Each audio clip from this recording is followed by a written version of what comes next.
séance du séminaire R, l'atelier interdisciplinaire de recherche sur l'environnement, qui est organisé par la direction scientifique de Sciences Po.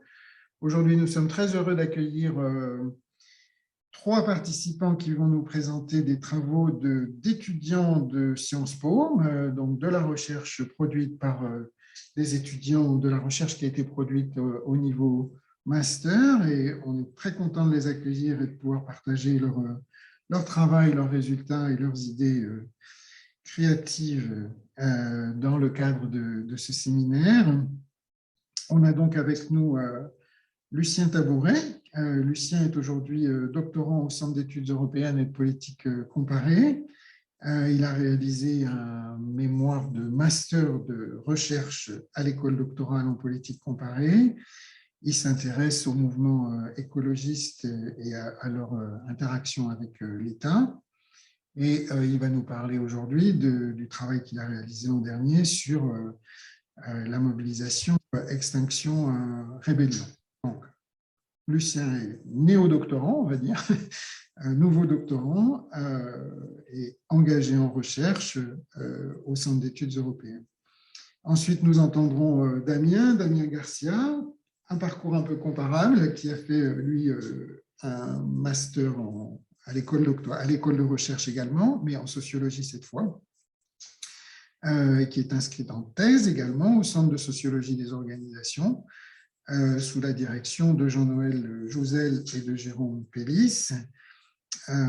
Et Damien travaille sur les intermédiaires de la cause environnementale, et notamment sur l'offre juridique et les processus juridiques qui contribuent à l'établissement de formes de justice environnementale. Et il va nous parler des procédures d'indemnisation des victimes des essais nucléaires, où les facteurs de causalité ou les présomptions de causalité sont toujours difficiles à établir, et l'enjeu d'interaction politique et juridique très intéressante à observer.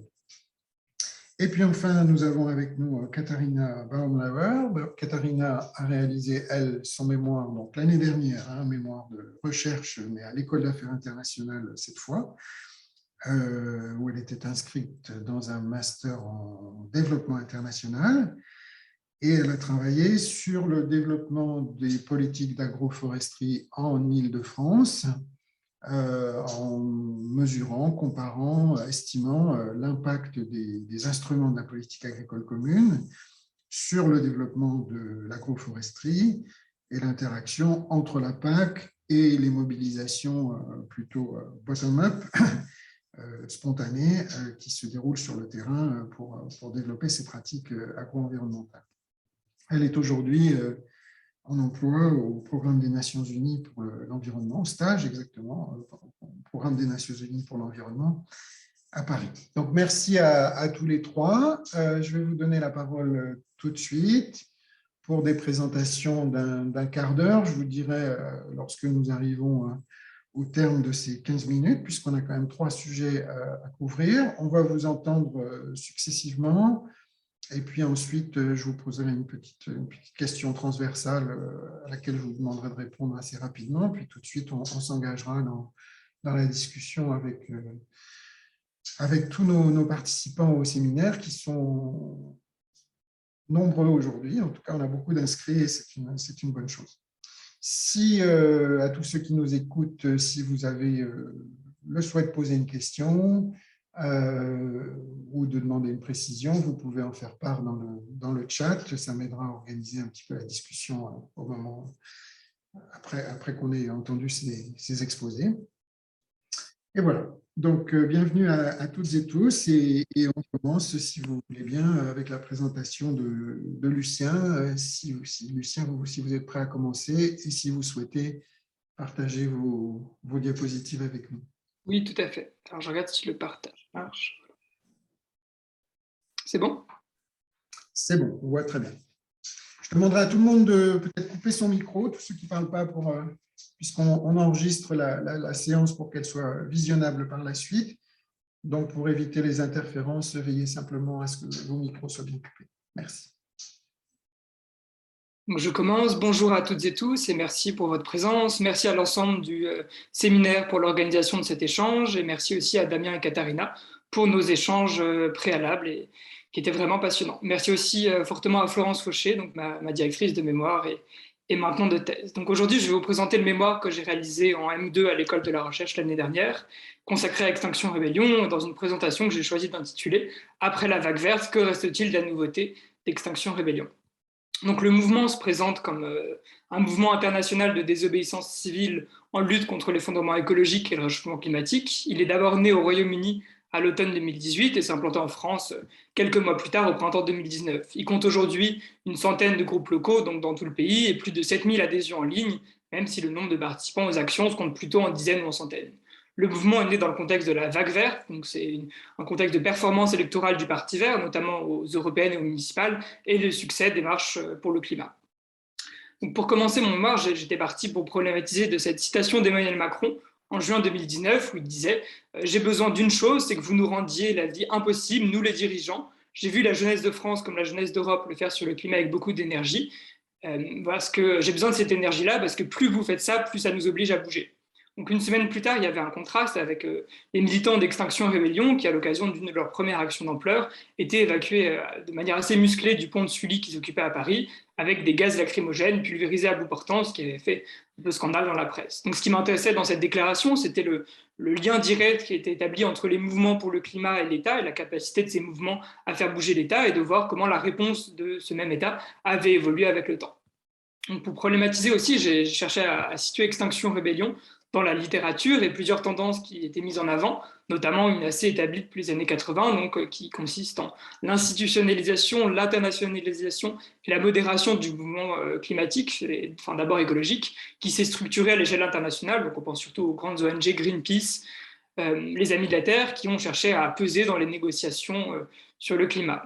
Donc malgré cette tendance, on a eu plusieurs vagues de résurgence de mouvements plus radicaux, donc avec un ancrage souvent local en opposition à des projets précis. Donc il y a l'exemple d'Earth First qui est né au Royaume-Uni dans les années 1990 pour s'opposer à la construction de routes du gouvernement conservateur de l'époque avec des techniques dont s'inspire Extinction Rébellion, donc de désobéissance civile qui consistait à creuser des tunnels notamment sous les routes pour éviter d'être délogés et donc publiciser leur action aussi. La question que je me suis posée au début, c'était de savoir si Extinction Rébellion, pour reprendre une typologie de Michael Bess, l'historien américain, c'était de voir s'il correspondait plus à un idéal vert clair, plutôt réformiste ou vert foncé radical. Parce qu'en effet, la question se pose. D'un côté, Extinction Rébellion partage de nombreux modes d'action, une structuration proche des mouvements radicaux, donc avec des modes d'action de confrontation, de désobéissance civile et une organisation anti-hiérarchique, enfin, en tout cas, qui cherche à l'être. Et en même temps, le mouvement a des objectifs qui peuvent apparaître modérés et porter en creux une forme d'acceptation de l'État. Un bon exemple, c'est si on regarde les revendications du mouvement, on en voit certaines qui sont assez consensuelles, notamment la première et la quatrième, qui consistent à reconnaître la gravité et l'urgence des crises écologiques, et également à demander la création d'une assemblée citoyenne qui correspond en fait plus ou moins à la Convention citoyenne pour le climat. Donc j'y reviendrai sûrement. Le point 3 paraît plus radical peut-être, avec l'arrêt immédiat à la destruction des écosystèmes, mais il n'y est pas fait mention d'une, par exemple, opposition au capitalisme. Le mouvement refuse de se décrire comme anticapitaliste. On a aussi le point 2, où là, qui est intéressant et plein de contradictions, où d'un côté, le mouvement reprend à son compte l'objectif de neutralité carbone, donc qui est décliné des accords de Paris à l'échelle européenne, nationale, avec l'objectif de 2050, mais le mouvement demande à ce qu'elle soit atteinte beaucoup plus vite, dès 2025, donc 6 ans après le début du mouvement. Donc c'est intéressant de voir comment on reprend un objectif officiel tout en demandant à ce qu'il soit atteint plus vite. Pour problématiser, j'ai aussi cherché à voir ce que disait la littérature récente, forcément, donc sur Extinction Rébellion et plus généralement la vague verte, avec une littérature qui s'est intéressée aux déterminants individuels de la mobilisation, donc beaucoup d'études avec notamment des sondages in situ vraiment intéressants, donc par exemple cette étude de Saunders et Hall, qui sont allés voir les participants et ont vu qu'ils se caractérisaient par un fort sentiment d'angoisse face à la crise climatique, mais un faible sentiment d'impuissance, donc des militants très convaincus de leur capacité à agir, même s'ils étaient très inquiets, donc pas démobilisés. La littérature s'est aussi beaucoup intéressée au début de la mobilisation, donc c'est assez normal vu l'intérêt qu'elle a suscité, en laissant un peu de côté son évolution, ce qui est normal. Donc l'objet a été un peu laissé de côté, j'ai voulu revenir avec mon mémoire, donc 1 an et demi après le début d'Extinction Rébellion. Il y a eu la piste très intéressante du State Back In, donc un retour de l'État dans le mouvement écologiste, un article de Doherty avec Hughes de Meaux notamment, qui évoquait cette piste, mais que je n'ai pas retrouvé beaucoup dans la littérature. Donc c'est un peu une perche tendue qui n'a pas été reprise. Donc moi j'ai voulu étudier les objectifs et la stratégie du mouvement, donc pas seulement les déterminants individuels, même si c'était très intéressant, et de voir notamment comment ces objectifs pouvaient se comprendre dans une certaine relation avec l'État. J'ai aussi voulu comprendre la manière dont le mouvement avait évolué pour ne pas m'en tenir au début du mouvement, notamment en fonction des interactions qu'il avait eues avec d'autres acteurs. Pour ce faire, je me suis basé sur la notion de répertoire d'action qui a été forgée par Charles Tilly, donc un historien, qui désigne dans un sens assez simple et basique des modes d'action disponibles à une époque donnée. Donc l'intérêt de l'approche de Tilly, c'est de voir que ces modes d'action, comme la manifestation, évoluent assez lentement en réaction à des évolutions de long terme macro-sociologiques, que ce soit le développement du capitalisme, la nationalisation de la vie politique. Donc, dans le cadre d'une approche de sciences politiques, j'ai essayé un peu de retravailler le concept avec des travaux qui avaient commencé à le faire sans le systématiser. Donc, par exemple, Olivier Filleul qui propose de s'intéresser plutôt aux groupes contestataires sur une échelle de temps plus court et moyen, avec la notion de répertoire tactique. Et là, ça inclut aussi des évolutions du travail de Charles Tilly qui a cherché à donner plus d'importance aux interactions et de voir en fait plutôt à court terme comment des mouvements sociaux étaient capables de produire des innovations et comment celles-ci étaient susceptibles de se pérenniser ou non. D'où l'intérêt donc d'étudier les interactions d'un mouvement sur une échelle de temps court. En termes de méthodologie, donc j'y reviendrai peut-être avec les questions, mais je me suis basé sur des entretiens avec des militants et des journalistes, sur des observations physiques et en ligne, donc en participant à un groupe local et en étant très attentif à ce qui se passait sur les réseaux sociaux, notamment en visionnant les vidéos en direct d'anciennes actions et en étant sur le forum en ligne du mouvement, un peu secret mais pas si difficile d'accès. J'ai également constitué 2 bases de données, donc un catalogue d'événements qui reconstitue les modes d'action, les cibles et la localisation des actions pour établir des régularités. Et j'ai construit un inventaire des articles publiés sur le mouvement pour un peu connaître son évolution de réception par la presse. Donc tout d'abord, je vais revenir sur l'idée un peu principale de mon mémoire, qui était de voir qu'on pouvait comprendre le répertoire d'extinction-rébellion comme une volonté de dénoncer l'inaction climatique, et je montrerai ensuite comment ce répertoire a été accueilli et s'il est susceptible ou non de se pérenniser. Donc, tout d'abord, le répertoire d'extinction-rébellion est marqué par une forte présence des techniques de blocage et d'occupation. Donc, beaucoup sont inspirés de précédents mouvements, notamment Asphalt, avec des formes d'action aussi plus conventionnelles, plus symboliques, comme des happenings ou des manifestations. En tout cas, c'est principalement des techniques qu'on pourrait dire plutôt offensives.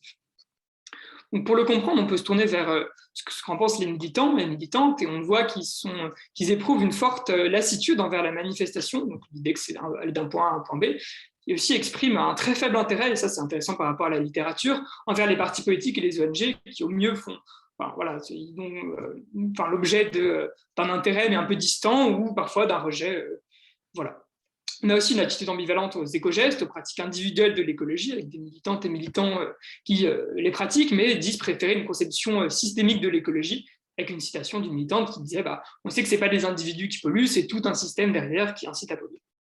Donc face à ce système, au contour un peu flou, mais le mouvement a d'abord eu un rapport particulier à l'État, avec une forte attente de régulation de l'État face à ce système, ce qui s'est traduit par un enthousiasme assez fort au début pour la Convention citoyenne pour le climat. On a eu aussi l'espoir au début du mouvement, avec des actions qui marchaient très bien, de se dire on va être de plus en plus nombreux jusqu'à pouvoir contraindre le gouvernement à négocier en bloquant les différentes capitales, que ce soit Londres, Paris ou d'autres capitales européennes. Sauf que ce n'est pas vraiment arrivé, le mouvement n'a jamais réussi à être assez nombreux, ce qui n'est pas vraiment surprenant parce qu'il aurait vraiment fallu des effectifs très importants. Et finalement, le mouvement a évolué vers une volonté plutôt de dénoncer ce qu'ils ont appelé beaucoup de militants les faux semblants du gouvernement, son hypocrisie avec des mouvements qui disent se préoccuper, un gouvernement qui dit se préoccuper d'écologie sans vraiment en passant des lois qui ont été très controversées. Donc on voit cette volonté de dénoncer l'inaction dans cette phrase d'une militante qui dit les lieux de pouvoir sont tous les lieux qui renferment l'inaction qu'on dénonce, c'est tout un système qui est situé dans les lieux de pouvoir, les ministères, l'Assemblée, à l'Élysée, tous les lieux où on a la possibilité d'agir, de prendre des mesures, on ne les prend pas. Donc on voit cette volonté de viser des cibles spécifiques avec ce graphique. On voit que la plupart des cibles en fait concernent l'État, que ce soit au niveau local ou au niveau national, avec les pouvoirs publics locaux, et aussi en deuxième position, donc les entreprises qui font l'objet de nombreuses actions d'extinction-rébellion, souvent aussi avec une apostrophe faite à l'État, une demande de régulation. On le voit encore plus clairement avec les actions d'extinction-rébellion à Paris, qui ont concentré beaucoup de ministères, que ce soit l'intérieur, l'économie, l'agriculture, la transition écologique, avec des militantes ou militants qui se sont enchaînés à ces ministères, ont déversé aussi de la peinture, notamment du faux sang sur le MEDEF, ont visé des barges de Lafarge, etc. Donc beaucoup d'actions qui ont qui visaient des cibles spécifiques, et c'est là une forme un peu de nouveauté d'Extinction Rébellion par rapport à d'autres mouvements. C'est un ancrage fortement urbain et une forte interpellation de l'État. Donc, outre cette nouveauté un peu relative d'Extinction Rébellion, j'ai montré que le mouvement, dans mon mémoire, avait fait l'objet avait bénéficié d'un effet de nouveauté plutôt qu'une nouveauté réelle.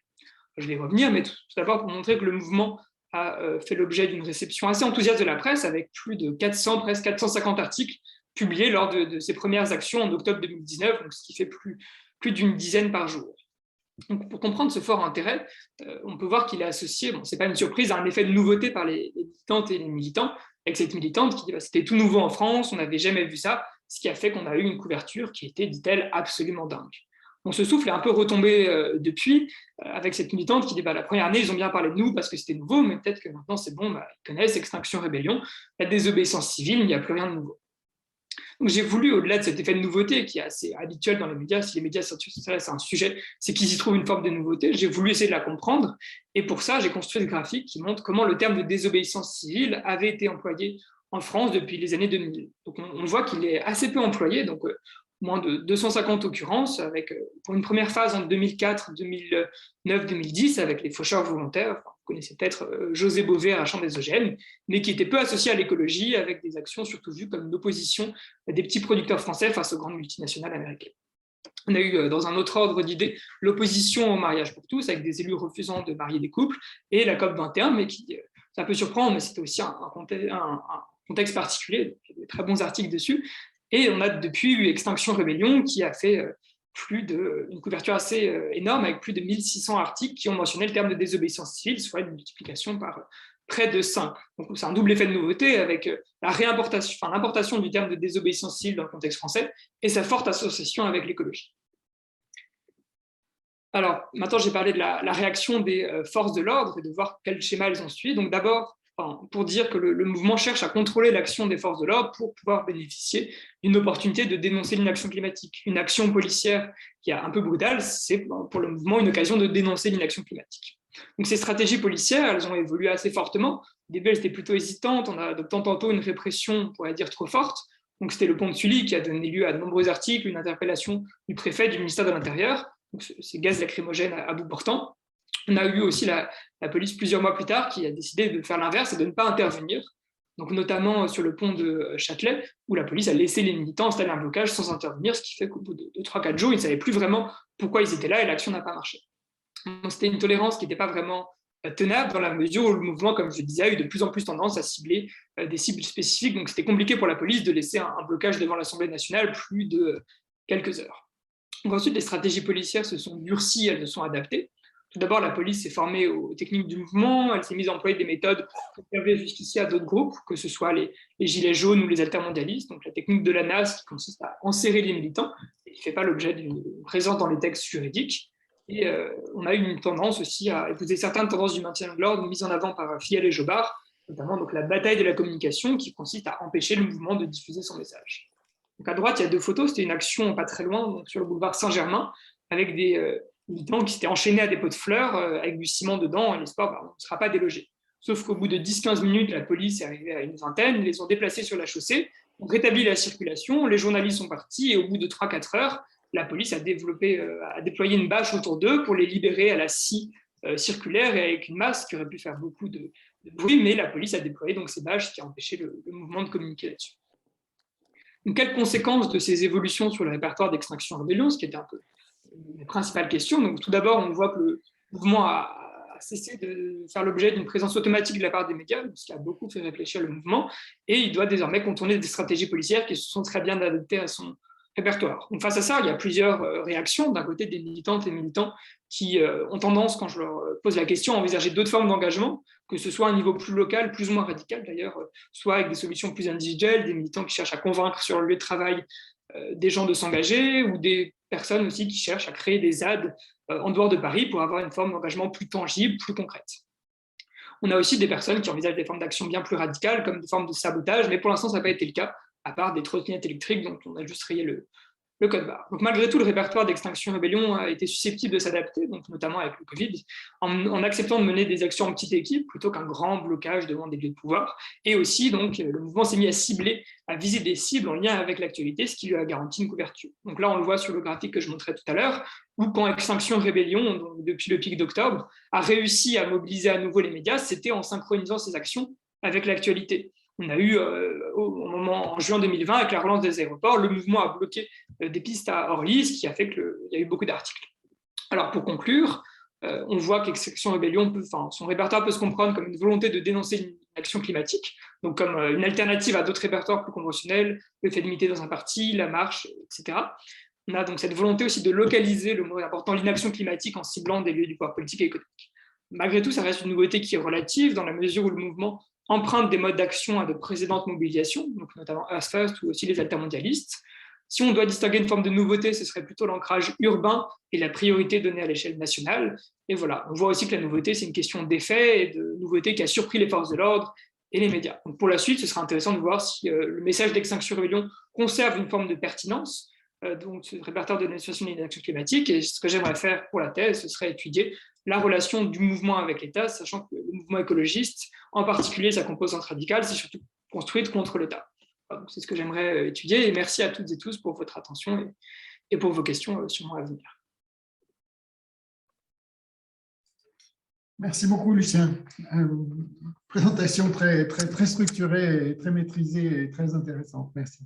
Bon, je vous adresse tout de suite une petite question et puis elle reviendra peut-être dans la discussion. Les bases de données qui sont mentionnées sur vos diapositives, j'imagine que c'est les vôtres, mais vous nous expliquerez peut-être comment elles ont été constituées. Merci beaucoup. Alors, on peut se tourner vers Damien, s'il veut bien. Très bien. Je vais commencer à partager mon écran.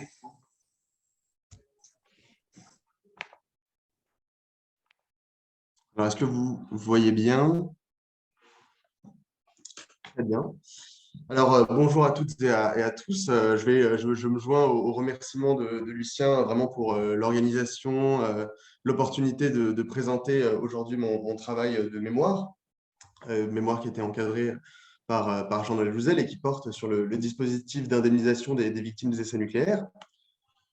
En fait, ce qu'il est important de poser, j'essaie simplement, voilà, ce qu'il est important de poser dès le début de cette présentation sur ce dispositif qui a été créé par la loi dite Morin, c'est que ce dispositif qui permet l'indemnisation des victimes des essais nucléaires, donc que ces victimes soient travailleuses civiles, plutôt des vétérans ou des populations voisines des essais, c'est qu'il est fondé sur une ambiguïté, puisque d'un côté, la loi Morin instaure une présomption de causalité, qui est un principe juridique issu des compromis historiques de 1898 et 1919 sur l'indemnisation des maux du travail, accident du travail, maladie professionnelle, et qui est un principe juridique qui, selon les analyses de François Ewald, facilite l'indemnisation en dissociant l'imputation de l'examen des causalités réelles. Par exemple, dans le cas des maladies professionnelles, lorsqu'une présomption est reconnue et qu'une maladie est intégrée à un tableau de maladies professionnelles, les travailleurs et travailleuses qui en souffrent n'ont pas à faire la preuve du lien de causalité, puisque l'origine professionnelle de leur pathologie est présumée. Ce qui est intéressant, c'est que dans la loi Morin, la présomption de causalité est associée, de façon un peu paradoxale, à une étude individuelle du lien de causalité, de l'imputabilité, par un comité d'experts scientifiques, le comité d'indemnisation des victimes des essais nucléaires, le CIVEN. Et ce qui est intéressant, c'est que alors que la loi a été présentée par le ministère de la Défense en 2010 comme une façon de clore un petit peu un chapitre contentieux de l'histoire française, ça a été un petit peu le contraire, puisque l'histoire du dispositif est chargée de contestation, d'abord parce qu'entre 2010 et 2017, le CIVEN ne reconnaît que 3% de la totalité des dossiers comme des dossiers de victimes, avec donc 97% de rejet, ce qui conduit le gouvernement à tenter de reprendre en main un petit peu le dispositif et à le modifier, ce qui conduit en 2017 à la démission collective de 6 des 8 experts scientifiques qui composaient le comité. Et ces deux événements me conduisent à centrer ma présentation d'aujourd'hui sur cette période, de 2010 à 2017. Je me suis appuyé sur 2 littératures principalement pour caractériser un petit peu mon objet de recherche, pour déterminer de quoi le CIVEN est le cas. D'abord, je ne reviendrai pas de façon extensive dessus, mais d'abord la sociologie de l'expertise, m'a permis de réaliser que j'étais en fait en face d'une situation d'expertise assez originale où les experts scientifiques qui étaient consultés dès l'élaboration de la loi, mais également centraux dans sa mise en œuvre, étaient en fait très étroitement associés à la décision publique et à la décision juridique. Et je me suis également appuyé sur une deuxième littérature qui est plutôt centrée sur les tensions épistémiques qui traversent les dispositifs des prises en charge de ce que j'ai appelé les maux du progrès, donc travail et environnement, et un contexte qui en fait influence beaucoup, construit l'agenda des experts. Et ces littératures m'ont permis de construire ma question de recherche qui en fait partait de l'idée que le CIVEN en fait un point de vue privilégié pour observer l'agentivité des experts, donc leur capacité réflexive à la fois penser et peser leur participation à la décision publique. Et alors que la littérature souligne souvent que l'expertise scientifique peut être contrainte par les rapports de pouvoir en santé au travail, en santé environnement. Ici, j'ai voulu montrer que les experts scientifiques du CIVEN avaient pu porter une vision de la juste reconnaissance des victimes des essais nucléaires. Et pour répondre à ces questions, je me suis appuyé sur principalement une enquête par entretien et également sur des sources écrites produites par le comité, mais j'y reviendrai. Alors, je vais d'abord parler un petit peu de l'élaboration de la loi et revenir rapidement sur la mobilisation qui conduit au vote de cette loi. C'est une histoire qui a déjà largement été racontée par Yannick Barth, mais je reviens rapidement là-dessus. En fait, à partir des années 2000, différents groupes, des travailleurs civils, des vétérans et des populations voisines des centres d'essai en Algérie et en Polynésie française surtout, commencent à attribuer les maladies dont ils souffrent à leur participation à cette histoire et à tenter d'obtenir compensation de leurs dommages dans l'arène du droit.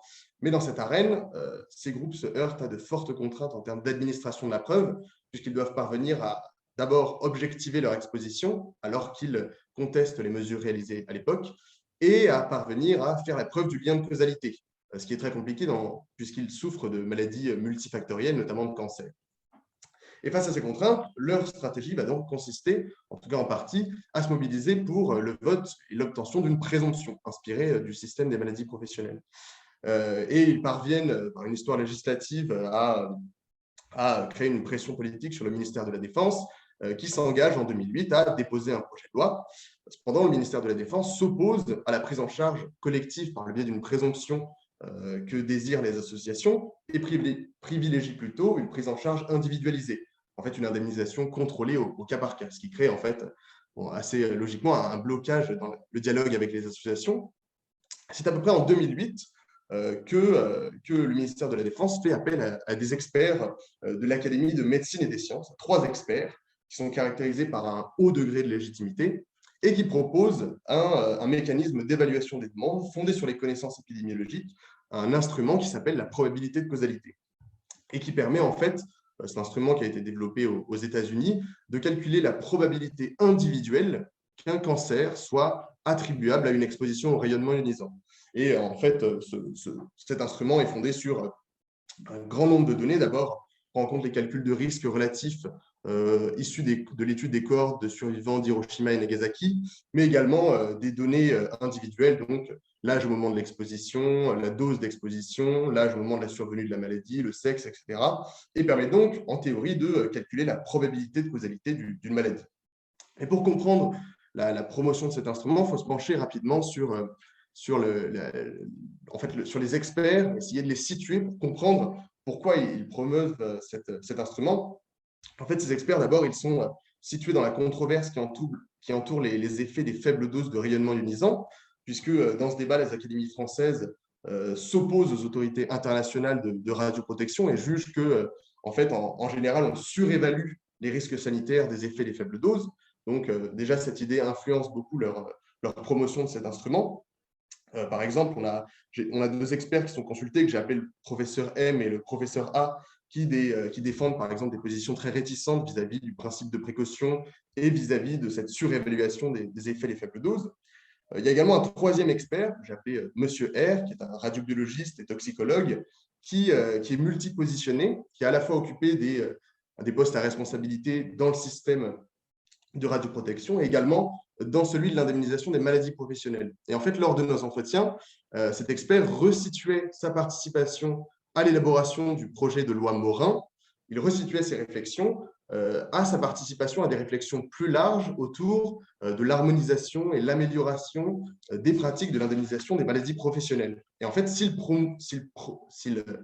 promeut cet instrument de la probabilité de causalité, c'est qu'il espérait opérationnaliser un petit peu les réflexions théoriques qu'il avait eues dans le cadre du système d'indemnisation des maladies professionnelles pour faire un petit peu du CIVEN un laboratoire de l'amélioration de ce système. Et en fait, les experts sont centraux. C'est bien que le projet de loi initial fait de l'examen du lien de causalité la modalité centrale du dispositif, et c'est seulement lors de l'examen en commission sénatoriale que la présomption est rajoutée un petit peu au dernier moment. Et c'est comme ça qu'on arrive à cette tension que j'ai exposée en introduction, à cette tension entre la présomption de causalité qui a été introduite un petit peu au dernier moment, et donc la loi dispose que si la victime remplit des conditions de lieu, de temps et de maladie, elle bénéficie d'une présomption, sauf si le comité d'indemnisation des victimes des essais nucléaires juge que le risque attribuable aux essais est négligeable. Et c'est dans ce risque négligeable que se situe en fait le cœur de la controverse. En effet, lorsque j'interroge les experts qui se réunissent à partir du 20 septembre 2010, lorsque le CIVEN est créé, je vois que le mécanisme de présomption ne semble pas au cœur de leur démarche et au contraire, leur démarche se centre plutôt sur l'étude rigoureuse du lien de causalité permise par un logiciel, le logiciel IREP, qui est un logiciel qui permet de calculer des probabilités de causalité et qui est un logiciel américain, et qui leur permet en fait d'être rigoureux dans cette étude du lien de causalité, une rigueur qu'ils considèrent balancée par l'adoption d'une attitude très large et généreuse. Et cette attitude très large et généreuse se traduit dans le choix du critère qui ouvre droit à l'indemnisation, qui est un critère d'1% de probabilité de causalité. C'est-à-dire que les experts jugent que lorsque la probabilité de causalité calculée est inférieure à 1%, dans ce cas-là, le risque attribuable aux essais est considéré comme négligeable et les experts rejettent le dossier. Et malgré l'adoption de ce critère très large, en fait, seuls 3%, comme je l'exposais en introduction, seuls 3% des demandes sont acceptées, ce qui est en fait totalement contraire à l'image que défendait le ministère de la Défense et ce qui occasionne en fait un contentieux administratif massif, puisque les demandeurs qui voient leur dossier rejeté font appel auprès des tribunaux administratifs. Et leur stratégie, la stratégie des avocats et des avocates de ces vétérans va consister à ne pas démonter la boîte noire de la méthode du CIVEN, mais plutôt à se concentrer sur les incertitudes qui existent dans les données qu'utilise le CIVEN pour calculer des probabilités de causalité. C'est-à-dire qu'en fait, la stratégie de l'avocate de la veine va un peu recentrer la controverse, non pas sur la méthode et la probabilité de causalité, mais plutôt à conduire les juridictions à se prononcer sur les incertitudes dans les mesures disponibles pour évaluer les conditions d'exposition. Et en fait, cette stratégie va s'avérer plutôt efficace puisque à peu près la moitié des décisions de rejet prononcées par le CIVEN sont annulées par les juridictions administratives et même le Conseil d'État va consacrer cette jurisprudence en disant qu'il faut faire en imposant au CIVEN de faire attention aux conditions d'exposition réelles pour évaluer la probabilité de causalité. Les experts, néanmoins, opposent une hypothèse alternative pour expliquer le faible nombre de reconnaissances, parce que selon eux, ils portent déjà attention pardon, je vais me mettre à charger. Ils portent déjà attention aux conditions d'exposition réelles. Notamment, ils m'expliquent qu'ils acceptaient des dossiers en dessous d'1% de probabilité de causalité. Mais selon eux, en fait, le problème réside plutôt dans le non-recours supposé des vraies victimes au dispositif. Ces réflexions, néanmoins, ne conduisent pas à amender leur méthode, puisque, en fait, après 2013 et entre 2013 et 2016, seuls 13 dossiers supplémentaires sont indemnisés, ce qui est un chiffre très très faible et ce qui reste bien en deçà des attentes des associations. Le pouvoir exécutif, le gouvernement qui commence à… Voilà, il y a notamment une pression de la part de la Polynésie française pour avoir un petit peu plus d'indemnisation, considère que l'application de la loi Morin est un échec et impute cet échec à l'interprétation faite par le CIVEN de la notion de risque négligeable. Et donc, en 2017, le gouvernement essaye un petit peu de reprendre le contrôle du dispositif et essaye d'imposer au Civen une modification de la méthode, en tout cas un abaissement du critère qui ouvre droit à indemnisation d'1% à 0,3%. Mais les parlementaires sont un peu plus ambitieux que le gouvernement et finalement décident de supprimer toute mention du risque négligeable de la loi Morin. Et cette suppression bouleverse le dispositif puisque sans risque négligeable, la loi ne définit plus sur quels critères le Civen peut renverser la présomption. Et donc, puisqu'à leurs yeux, il n'y a plus de risque à évaluer, 6 membres du Civen sur 8 démissionnent face à cette tentative à leurs yeux, de contrôle en fait, de leur pouvoir d'appréciation. Et cette démission, en 2017, ils la justifient de plusieurs façons. D'abord, à leurs yeux, la modification de la loi constitue en fait une incursion illégitime du politique dans le domaine du scientifique. Et c'est un résultat assez classique de la sociologie de l'expertise, mais cette tension les conduit à un peu réaffirmer cette frontière politique-scientifique et à considérer cette évolution comme une transgression de cette frontière. Ils vont également plus loin et ils alertent dans la lettre de démission qu'ils adressent au ministère de la Défense, à la ministre de la Santé, pardon, ils alertent la ministre de la Santé contre le risque inflationniste que fait peser à leurs yeux cette suppression du risque négligeable. Ce risque inflationniste définirait en fait par la multiplication des demandes qu'occasionnerait cette suppression du risque négligeable, mais ils vont plus loin et ils jugent que la reconnaissance des faits des faibles doses de rayonnement ionisant constitue une mise en danger en fait, des bénéfices thérapeutiques, notamment des rayonnements ionisants. Par exemple, cette menace serait susceptible d'attiser la radiophobie du public, qui demanderait alors la reconnaissance, par exemple, des cancers imputables aux examens de radiodiagnostic ou de médecine nucléaire. Cet argumentaire les conduit à la démission et m'ont conduit à ma conclusion. Donc, alors que de nombreux travaux mettent en lumière le caractère négocié, instrumentalisé de l'expertise dans le champ de la réparation des maladies professionnelles et de l'environnement, je considère que l'histoire du Civen offre plutôt un cas dans lequel les experts ont une relative latitude dans la définition de leur méthode et en fait n'ont pas subi les tensions entre présomption et étude des causes, mais ont défini leur propre vision de la juste reconnaissance des victimes des essais. Et finalement, en termes d'ouverture, je pense que la mise en œuvre de la loi Morin soulève également l'importance d'étudier les luttes qui entourent la construction et la remise en cause des données d'exposition, qui est un enjeu très important, notamment en santé environnementale, puisque le contentieux administratif assez massif qui a occasionné les refus du Civen souligne combien, même dans une situation où elles ne sont pas censées apporter la preuve de leur exposition, les victimes, ce travail de mise en visibilité des incertitudes qui entourent la construction des données incombe tout de même à leurs victimes. Voilà, j'espère que je n'ai pas été trop long. Merci beaucoup. Non, c'est parfait, Lucien. Merci beaucoup pour la concision de votre exposé et le partage de ces éléments. Juste deux petites précisions. Ces victimes, elles sont toutes polynésiennes. Enfin, c'est toujours associé aux excès nucléaires en Polynésie. Et puis, l'autre petite précision que je voudrais, c'est, vous parlez de 2017, donc c'est présidence Hollande ou présidence Macron que ça se passe, ça? Je voudrais juste savoir ça. Alors, les victimes, il y a des vétérans, donc des soldats métropolitains, et il y a également des travailleurs civils du CEA, notamment. Mais la majorité des demandes proviennent surtout de ces populations, un petit peu moins des populations polynésiennes.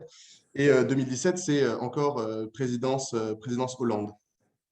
C'est à la toute fin, et c'est en fait plus précisément la loi égalité réelle outre-mer à la fin du mandat de François Hollande. Merci beaucoup.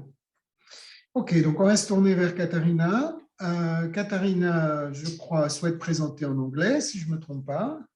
Non, vous présentez en français? Je vais essayer, du coup, s'il y a quelque chose que quelqu'un ne comprend pas, dites-moi-le. Non, je suis sûr qu'on va très bien vous comprendre. Allez-y, merci d'avoir fait l'effort, parce que votre mémoire est rédigée en anglais quand même, donc je tiens. Oui. Après, j'ai fait les entretiens en français, du coup, voilà, le vocabulaire n'est pas si différent que ça. En tout cas, aussi, grand merci de ma part d'organiser cet atelier et de vraiment nous donner cette jolie occasion de partager nos travaux. le mien portant sur la gouvernance de l'agroforesterie en Île-de-France et la transition agroécologique entre la PAC et les dynamiques territoriales, encadrée par M. Richard Baumann. Donc, d'abord, je vais vous donner un peu de contexte autour de ce sujet de recherche, partant de mes définitions et mes hypothèses et ma conception de recherche. Avant de vous présenter les résultats, les principaux résultats de ma recherche et des conclusions, et j'ai aussi une petite mini-question pour ouvrir la discussion après peut-être. Donc, pourquoi est-ce qu'au début, j'ai choisi ce sujet de recherche? Donc, je viens d'une région assez rurale en Haute-Bavière, c'est dans le sud de l'Allemagne, où le paysage est encore caractérisé par des petites fermes, par des vergers, par l'élevage et aussi par quelques bosquets, par quelques haies qui entourent ces terres arables. Mais de plus en plus de fermes sont en fait en train de disparaître. Du coup, je me suis demandé pourquoi est-ce que c'est le cas et comment est-ce qu'une telle forme d'agriculture qui semble assez saine peut être si néfaste en fait pour notre environnement, mais aussi pour nous les humains. Alors, l'agroforesterie, dès le début, me semblait donc comme un concept qui permette à se réconcilier avec la nature, mais vraiment à travers notre système agroalimentaire, jusqu'à ce qu'au final, le forestier et l'agricole ne soient plus considérés comme des espèces séparées, comme c'était déjà le cas en fait dans le passé. Alors, pendant que l'UE et aussi la France portent davantage un discours sur une agriculture dite durable et aussi une sorte de verdissement de la politique agricole commune de l'UE, pourquoi est-ce que ces discours-là sont si peu visibles en fait sur nos terres agricoles aujourd'hui? Alors, pour dépasser ces discours ambitieux, je décide d'examiner plutôt l'implémentation des politiques. Alors, je considère que la reconnaissance des enjeux environnementaux dans les débats publics sur les politiques agricoles soit terminée, mais il reste à examiner en fait ce qui vient après. Alors, en tant qu'étudiante en sciences politiques, je cherche donc à compléter la vaste littérature agronomique sur l'agroforesterie, ainsi que des multiples études sur les comportements au niveau de l'individu, avec une approche de politique publique. Alors, qu'est-ce que c'est en fait l'agroforesterie? C'est un concept assez vaste qui peut varier vraiment de la plantation de quelques peu d'arbres au sein d'une parcelle. Du coup, c'est ce qu'on appelle l'agroforesterie interparcellaire. Mais aussi, ça peut être vraiment un système agroalimentaire holistique, complet, qui a déjà achevé la transition agroécologique.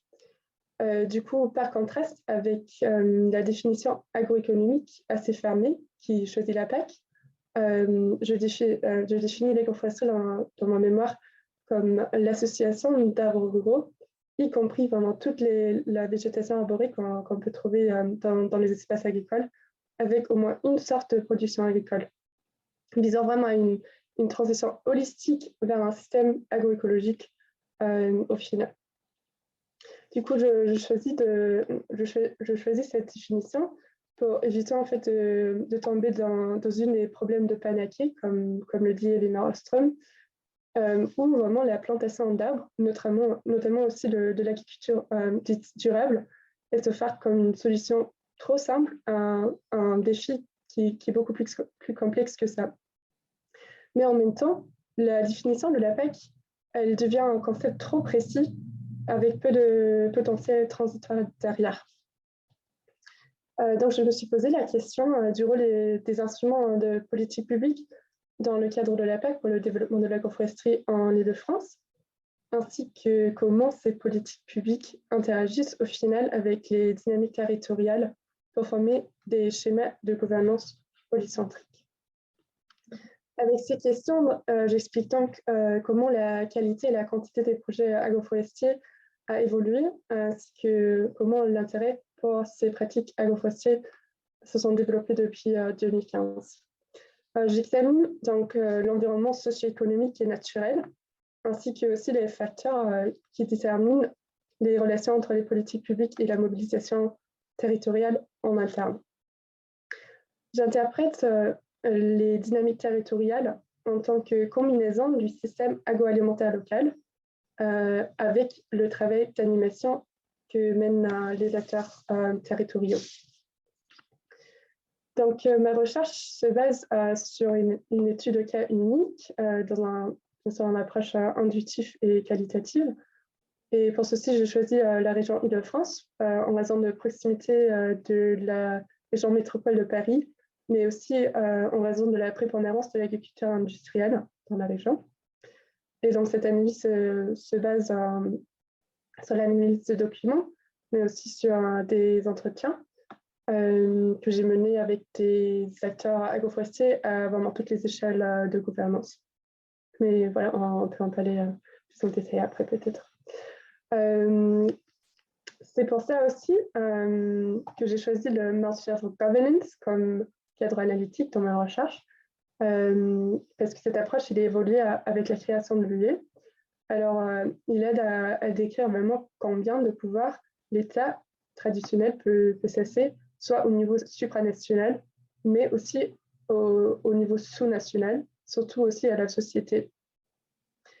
Au final, pour ne pas me laisser enfermer dans mon univers de sciences sociales, je choisis le réalisme critique et l'écologie politique critique comme ontologie sous-jacente de ma recherche, parce qu'il est indéniable que ce qu'on voit aujourd'hui dans les zones rurales d'Europe, c'est vraiment le résultat d'un discours socialement construit, mais en même temps, il s'agit quand même d'une réalité biophysique.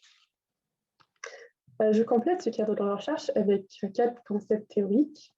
Alors, en premier, il me faut caractériser les instruments politiques de la PAC en détail pour que je puisse après aller au-delà de l'analyse des objectifs des politiques. Et je fais ceci avec les schémas de classification de Lescombe, Le Gallès et Charlotte Alper. Ensuite, j'essaie de comparer les points de vue des différents acteurs en agroforesterie au sein du secteur agricole. Et je base ces comparaisons alors sur une version adaptée de la mission du référentiel global et sectoriel de Joubert et Muller. Comme je vais au final examiner les raisons pour lesquelles les acteurs pourraient estimer la PAC inadaptée à leurs besoins, je choisis le concept de non-recours aux droits sociaux de Carr et von Oerschot. Et ce concept-là, il propose une comparaison de la politique en elle-même. Il propose que la conception de la politique en elle-même, ainsi que aussi les obstacles administratifs liés, peuvent en fait affaiblir l'intérêt pour certains régimes disponibles. Donc, pour montrer quel type de structures de soutien non gouvernemental se sont formées pour vraiment soutenir l'agroforesterie et dans quelles relations aussi ces nouvelles structures se situent par rapport aux politiques publiques. J'utilise les propositions de Vincent et Eleanor Ostrom sur la gestion des biens communs et sur la gouvernance polycentrique. Alors, quelle est donc ma contribution à la littérature avec cette approche? Il est d'abord évident que la PAC n'est pas rationalisée pour mener une transition vers une agriculture durable ou agroécologique, et encore moins pour l'agroforesterie.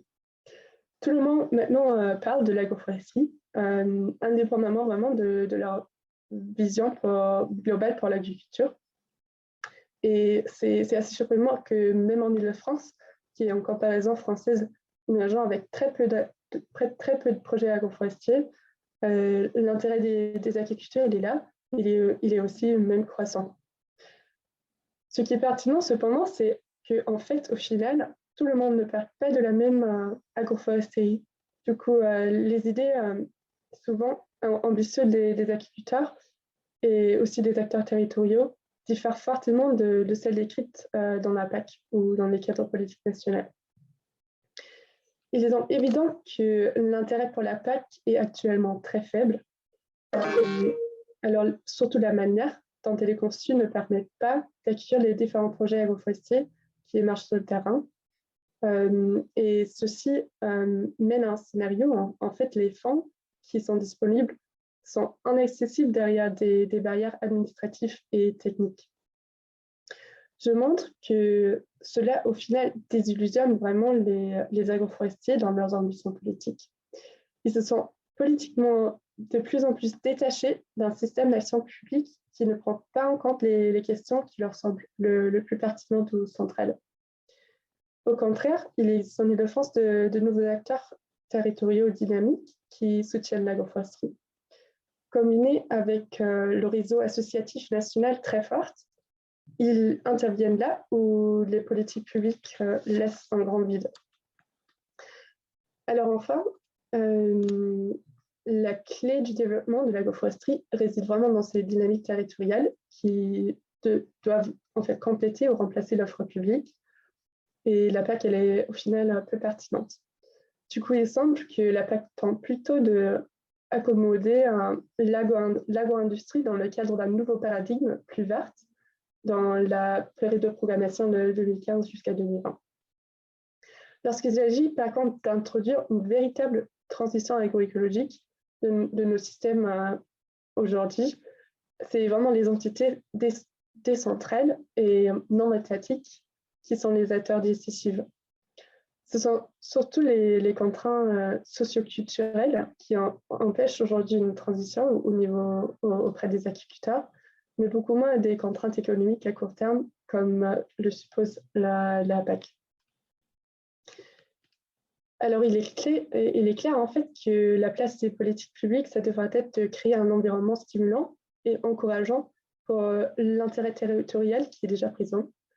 Mais cela, en fait, ça ne nécessite pas du tout une création de nouvelles structures ou de nouveaux mécanismes.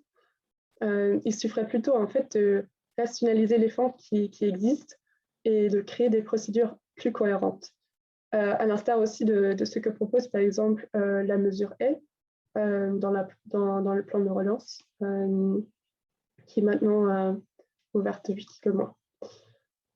Alors, cela devrait au final s'inscrire dans une approche globale, systémique à l'agriculture et à l'alimentation, qui au final rend avec la tradition de vraiment penser en silo politique.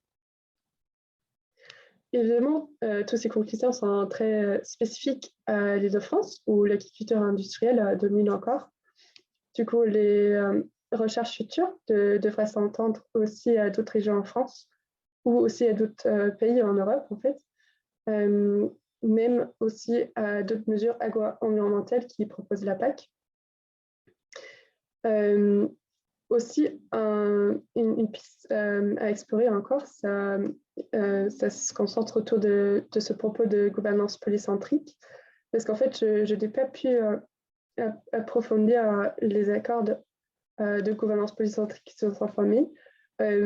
Ce concept théorique de Ostrom explique seulement en fait comment les deux types de gouvernance interagissent, mais pas vraiment pourquoi. Du coup, c'est une des grandes pistes de réflexion qui reste à explorer. Néanmoins, je constate que les structures non gouvernementales décentralisées jouent déjà un rôle décisif et continueront en fait de le faire dans des futurs défis agro-environnementaux. Ainsi, pour de recherche future, il sera aussi pertinent de se concentrer entièrement sur la gouvernance décentralisée et la participation citoyenne dans la prise de décision, également aussi à la lumière des débats sur la décroissance, par exemple. Alors, pour peut-être ouvrir un peu le débat, malgré tout, le développement de l'agroforesterie reste très prometteur. Avec quelques ajustements du cadre politique seulement, il pourrait vraiment prospérer dans les années à venir. Alors, peut-être comme une petite première question de discussion, quel potentiel pensez-vous à la gouvernance décentralisée pour résoudre les défis environnementaux dont on fait face aujourd'hui? Encore merci déjà pour votre attention et j'ai déjà envie de prendre des questions de discussion. Ok, merci beaucoup Katharina. On voit votre bibliographie. Voilà, c'est bien que d'avoir cessé le partage d'écran. Donc, merci vraiment à tous les trois pour ces présentations succinctes et qui nous mettent tous en appétit, je crois, pour en savoir davantage. Alors, pour lancer la discussion, je vous pose une petite question transversale, puis on ouvre tout de suite après. En vous lisant, je me demandais au fond quelle était la question, le problème de méthode le plus difficile que vous aviez rencontré en conduisant vos travaux et comment vous y avez répondu. C'était difficile quand même de faire de l'enquête et de réfléchir, de faire un mémoire en plein Covid. Et c'est pas exactement comme ça que c'est supposé être dans les manuels de recherche en sciences sociales. Donc, mais ça, c'est un élément. Vous avez peut-être eu d'autres types de difficultés. Je serais curieux que vous puissiez nous indiquer lesquelles au fond. Katharina, vous voulez commencer? Vous êtes à l'écran. Donc, donc pour moi, bien sûr, c'était vraiment difficile d'avoir accès au terrain. Et surtout parce que mon sujet est vraiment multidisciplinaire. Alors, j'ai pas du tout une formation en agronomie ou en sciences environnementales derrière. Alors, ça aurait été vraiment important en fait d'aller voir les agriculteurs sur leur terrain et de s'y regarder les terrains. C'est ce que j'ai pas pu faire. Par contre, j'ai vraiment essayé de me rappeler pourquoi est-ce que j'ai choisi cet angle de recherche à la base et quelle est en fait aussi mon expertise dedans. Et avec ça, en fait, aussi se rappeler quelle est la pertinence de ma recherche au final. Et c'est vraiment ça, chacun a ses méthodes, et mes méthodes à moi, peut-être, je ne peux peut-être pas expliquer l'environnement naturel avec, mais je peux expliquer quand même plein d'autres choses. Et alors comme ça, voilà, j'ai quand même trouvé un moyen. Et aussi comme ça, c'était beaucoup plus facile pour les entretiens à distance. Comme ça, j'étais même pas si dépendant que ça de vraiment aller voir les terrains. Et c'était aussi, au final, une des grandes raisons pour lesquelles j'ai choisi l'Île-de-France comme terrain d'études, parce que je me suis dit au début, au moins peut-être j'aurais la moindre chance d'aller voir mes partenaires d'entretien en réel, ce qui n'était pas le cas au final. Mais voilà, on trouve toujours son chemin et juste avoir un peu confiance à ses compétences soi-même, je crois. d'accord, merci. Lucien, Damien, sur la méthode? Je peux peut-être rebondir parce que notamment, je me suis retrouvé dans ce dont parlait Katharina, notamment le fait de devoir découvrir un petit peu le système de radioprotection. J'avais aucune notion de radiologie, radiobiologie, ce genre de choses. Et je pense qu'une des choses qui m'ont aidé, ça a été de lire un petit peu de littérature grise sur ces sujets de rapport institutionnel. Sinon, je pense que moi, la principale difficulté méthodologique, c'est que ma question de recherche initiale, j'avais lu un petit peu les travaux de Nicolas Daudier sur l'expertise et ce qui m'intéressait, c'est un petit peu les activités concrètes de qualification. Et c'est une approche un peu plus fine. Et j'avais l'idée initialement de faire des observations des séances du comité, des séances du comité, et pour plusieurs raisons, le Covid, mais avant également des réticences un petit peu des experts scientifiques face à simplement des questions de confidentialité, parce qu'il y a le secret médical, le secret défense, tous ces enjeux. Donc, il y avait une certaine, pas défiance, mais en tout cas des réticences des experts vis-à-vis des observations. Et donc, j'ai un peu essayé de recalibrer ma question de recherche et en fait, de reconstituer par les entretiens un petit peu leur travail. Alors après, c'est des difficultés qui sont inhérentes à l'entretien, de l'enjeu de reconstitution, d'illusion biographique, ce genre de choses. Et je pense que j'ai essayé d'y remédier d'abord en clarifiant mon positionnement, en explicitant que je n'étais pas dans une perspective d'évaluation de l'action des experts du comité, alors que notamment il y avait eu, c'était très contentieux, très, très tendu, notamment les experts, avec les experts qui avaient démissionné. J'ai du coup explicité un petit peu mon positionnement, et sinon je me suis un peu forcé à à essayer d'évoquer lors des entretiens des dossiers précis, comment ils avaient réagi à une jurisprudence ou à des moments précis. Donc voilà. Et je me suis également appuyé sur les ressources écrites et les traces de l'expertise qui m'ont permis un petit peu enfin, voilà, pas d'opposer, mais en tout cas de les avoir en complément. Ok, très bien. Lucien? J'ai eu des questions méthodologiques qui se recoupent aussi avec le Covid et un peu différentes aussi parce qu'il y avait le côté politique et mouvement social. En fait, c'était une des premières difficultés, c'est comment accéder à ce terrain. En fait, c'était assez facile et ça m'a surpris. Je suis simplement allé à une réunion d'Extinction Rébellion, sauf qu'en fait, le point difficile, ça a été justement de trouver ma bonne position, puisqu'au début, il y avait une trentaine de personnes, voilà, et la réunion d'après, il n'y avait plus que 5 personnes. Donc, alors qu'à la première réunion, j'avais pu être un peu incognito, je me suis présenté à la fin pour dire, voilà, est-ce que ça dérange, est-ce que je peux revenir? Elle m'a dit, pas de problème.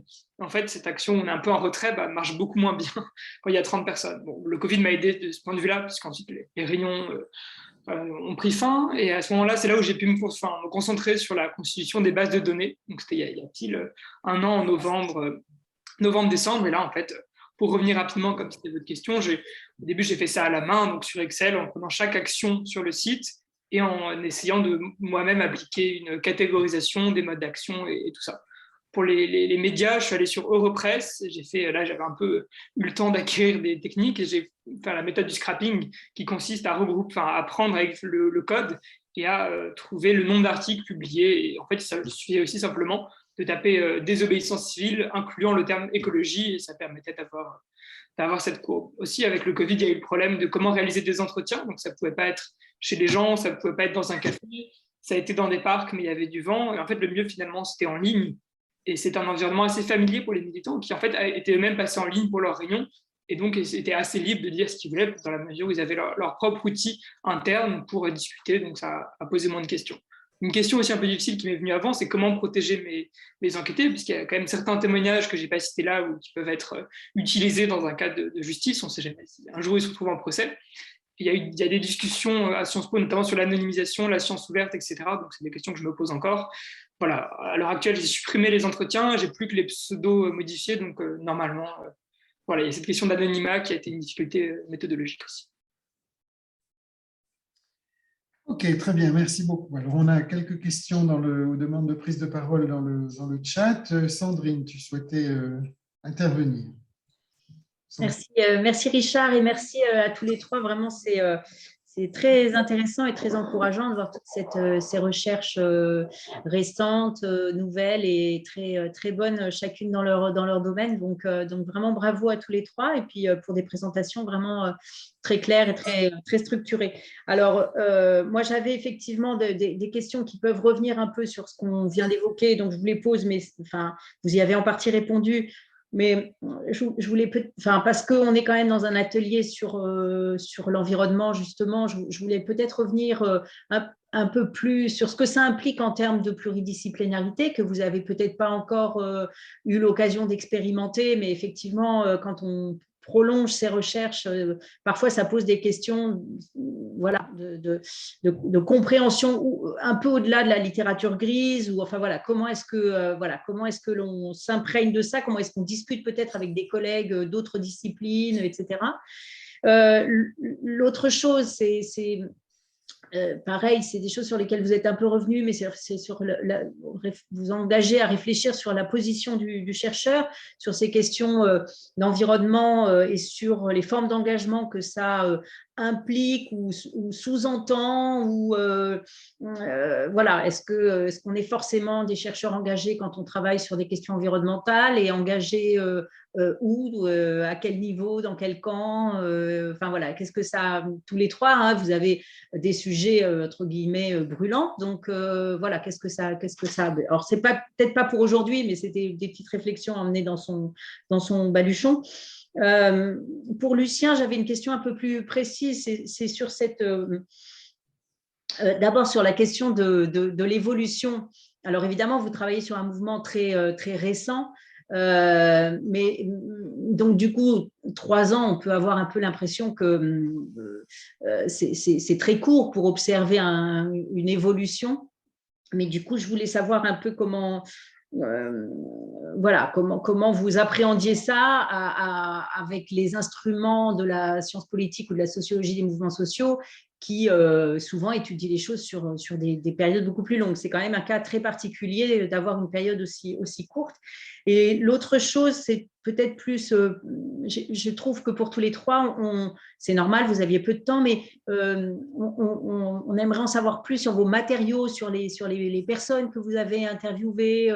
On voit peu vos acteurs finalement apparaître. Vous avez eu envie de donner des résultats. Par exemple, Lucien, je me disais, bon, donc vous vous êtes concentré sur le cas français, mais finalement aussi sur le cas parisien, si je comprends bien. Comment est-ce que vous situez cette spécificité peut-être parisienne dans le mouvement à l'échelle nationale, et est-ce qu'il y a à l'échelle nationale des tensions internes dans le mouvement qu'on ne voit pas trop apparaître dans votre présentation? Et je m'arrête là, je vais juste dire à Katharina, vous l'avez dit en conclusion, mais effectivement, quelle est la particularité de ce territoire francilien que vous pouvez peut-être présager par rapport à d'autres territoires où j'imagine qu'on n'a pas du tout les mêmes rapports à cette méthode et à cette agroforesterie. Voilà. Merci en tout cas à tous les trois, c'était très inspirant. Voilà, je vous laisse répondre à Sandrine dans un premier temps, puisque vous avez une série de questions assez nourries. Et puis ensuite, on a des questions par Laura et par Pierre. Allez-y. Je ne sais pas qui souhaite commencer. Lucien. Je précise vraiment qu'il ne faut pas y passer un quart d'heure, il faut laisser du temps pour les... c'est que j'ai tout mis, mais vous prenez ce que vous voulez. Je veux bien commencer. Voilà. Merci beaucoup pour toutes ces questions. En fait, c'est stimulant de revenir un peu dans la cuisine qu'on laisse de côté une fois l'enquête finie en présentant que des résultats. Et donc, comme ça permet aussi de réfléchir sur les prochaines étapes et en revenant là-dessus. Pour la question de la nouveauté, c'est en effet quelque chose que je me suis beaucoup posé comme question, notamment avec Florence Fauché. Ce qui est intéressant, c'est qu'elle a travaillé sur les mouvements écologistes il y a plusieurs années. Donc, il y a cette question de qu'est-ce qui est nouveau vraiment et est-ce qu'on peut... Voilà. Ce que je n'ai pas dit dans la présentation, c'est que le Covid a aidé un peu dans ce terme, dans le sens où il a stoppé net la dynamique du mouvement. Donc on a beaucoup, je ne sais pas quelle valeur ça a, mais de nostalgie des militants pour l'époque d'avant, jusqu'ici on avait ça, donc le mouvement marchait, donc on pouvait avoir des réussites sur tel objectif, mais depuis, on n'arrive plus à mobiliser des gens, les médias ne viennent plus à nos actions, la police, ce qui fait qu'on est beaucoup fragilisé. Donc en effet, c'est encore tout à fait relatif, mais voilà, c'est un peu là-dessus. Pour la question de la posture que je trouve intéressante aussi, sur est-ce qu'on est engagé ou pas, je pense d'une façon oui, parce que je me suis tenu en relation avec les militantes et militants pour donner un peu les résultats de ma recherche. Je me dis, s'ils m'ont donné du temps, autant leur envoyer mon mémoire et voir ce qu'ils peuvent en faire. Pour la question de qui interroger, c'est vrai que j'ai surtout interrogé des militants parisiens, et j'ai eu 2 ou 3 entretiens avec des gens de Dijon qui essayaient de former un collectif, donc c'était intéressant. Et en fait, la plupart d'entre eux avaient participé à des actions à Paris ou considéraient cela comme un objectif d'aller à Paris, même si c'est vrai qu'en fait, sur le terrain à Dijon, ils menaient des actions quand même assez différentes qui consistaient juste à planter des arbres illégalement. Donc ça se distingue un peu du répertoire, et c'est peut-être des choses que je devrais creuser sur le rapport à l'État. Sur les tensions internes, il y en a pas mal chez Extinction Rebellion et de plus en plus. Et c'est ce qui permet aussi de revenir à la question de la nouveauté, où il y a un peu les gens du début que j'ai essayé de retrouver. Donc des gens qui étaient là au début, qui ensuite ne se sont pas vraiment reconnus dans les évolutions du mouvement. Donc ils me disaient, au début on faisait ça, et maintenant on fait ça, et ça ne marche plus trop. Il y a la question du nucléaire aussi qui divise de plus en plus, mais qui pour l'instant est tue, et je pense qu'elle est vraiment intéressante. Ça mériterait de s'y pencher avec des gens qui sont chez Extinction Rebellion simplement pour ça, pour faire valoir au sein du mouvement l'intérêt d'accepter le nucléaire, quand d'autres, plus anciens. Voilà, j'ai aussi interrogé des gens un formateur à la désobéissance civile qui forme sur plein d'enjeux depuis une dizaine d'années. Donc ça a permis ça. Mais c'est vrai que c'est une nouveauté qui reste relative, et voilà, il faut que j'élargisse le regard pour la thèse sur d'autres mouvements dans d'autres pays et d'autres formes. Mais merci pour les questions.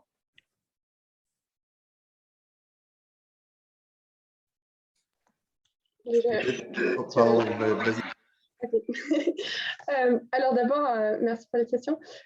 Surtout, cette question de pluridisciplinarité, ça m'a beaucoup fait réfléchir déjà pendant le mémoire, en fait, parce que parfois, il me manquait vraiment les techniques d'observation géosystémique, si on dit comme ça en français. Donc, vraiment, cette étude de cartes quelle structure arborée est-ce qu'elle est vraiment là? Du coup, comment déjà est-ce que je peux dire si de l'agroforesterie se développe? Qu'est-ce que ça veut dire? Est-ce que ça va être une croissance de la norme d'herbes champêtres ou qu'est-ce que ça va être au final? Et comme j'ai vraiment pas ces compétences-là, et déjà il y a très très peu de données en fait. L'INSEE, il y a quelques sources qui donnent les trames vertes et bleues par exemple, mais c'est pas tout à fait ce que moi j'ai défini en tant qu'agroforesterie ou structure agroforestière. Du coup, dans ce sens-là, c'est sûr que pour faire des futures recherches, ce serait vraiment des méthodes qui seraient très, très utiles pour moi. Donc voilà, pour le deuxième point, en tant que chercheuse engagée, je me suis beaucoup passionnée en fait pour ce sujet pendant que j'ai mené les recherches et voilà, c'est normal, je crois, enfin, ou pour moi, au moins, ça me vient assez naturellement. En fait, c'est aussi vouloir m'engager pour ce sujet et pour vraiment aider à changer les choses là où je peux. Et même si c'est pour l'instant juste en impact petite, mais je ne sais pas si vous avez entendu parler d'ECLIPS, l'association des sciences plus pour une transition écologique en gros. Et là, au sein de notre pôle agriculture et alimentation, on développe en fait en ce moment-là une proposition sur la haie et l'agroforesterie. Du coup, au moins, il y a un petit moyen pour utiliser ces conclusions de ma recherche. Mais c'est pour moi, en fait, mon principal objectif avec toute cette recherche et aussi avec toutes les recherches que je mènerai encore, de faire vraiment le contact avec le monde politique en direct et ne pas rester dans ce coin de chercheurs à part. Pour le matériel des entretiens ou des personnes que j'ai eues en entretien, pour moi, c'était vraiment j'avais un grand champ, j'avais vraiment la choix parce que j'ai déjà regardé toutes les trois, j'ai déjà regardé les différentes échelles politiques publiques, alors le niveau supranational, le niveau national, le niveau régional, après vraiment le terrain.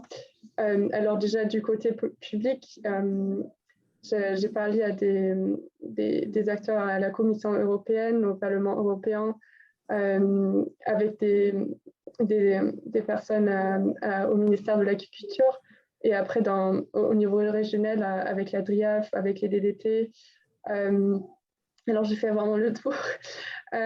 Après pour le côté associatif privé aussi là, il y a des associations au niveau européen qui défendent l'agroforesterie, après au niveau national, au niveau régional d'Île-de-France.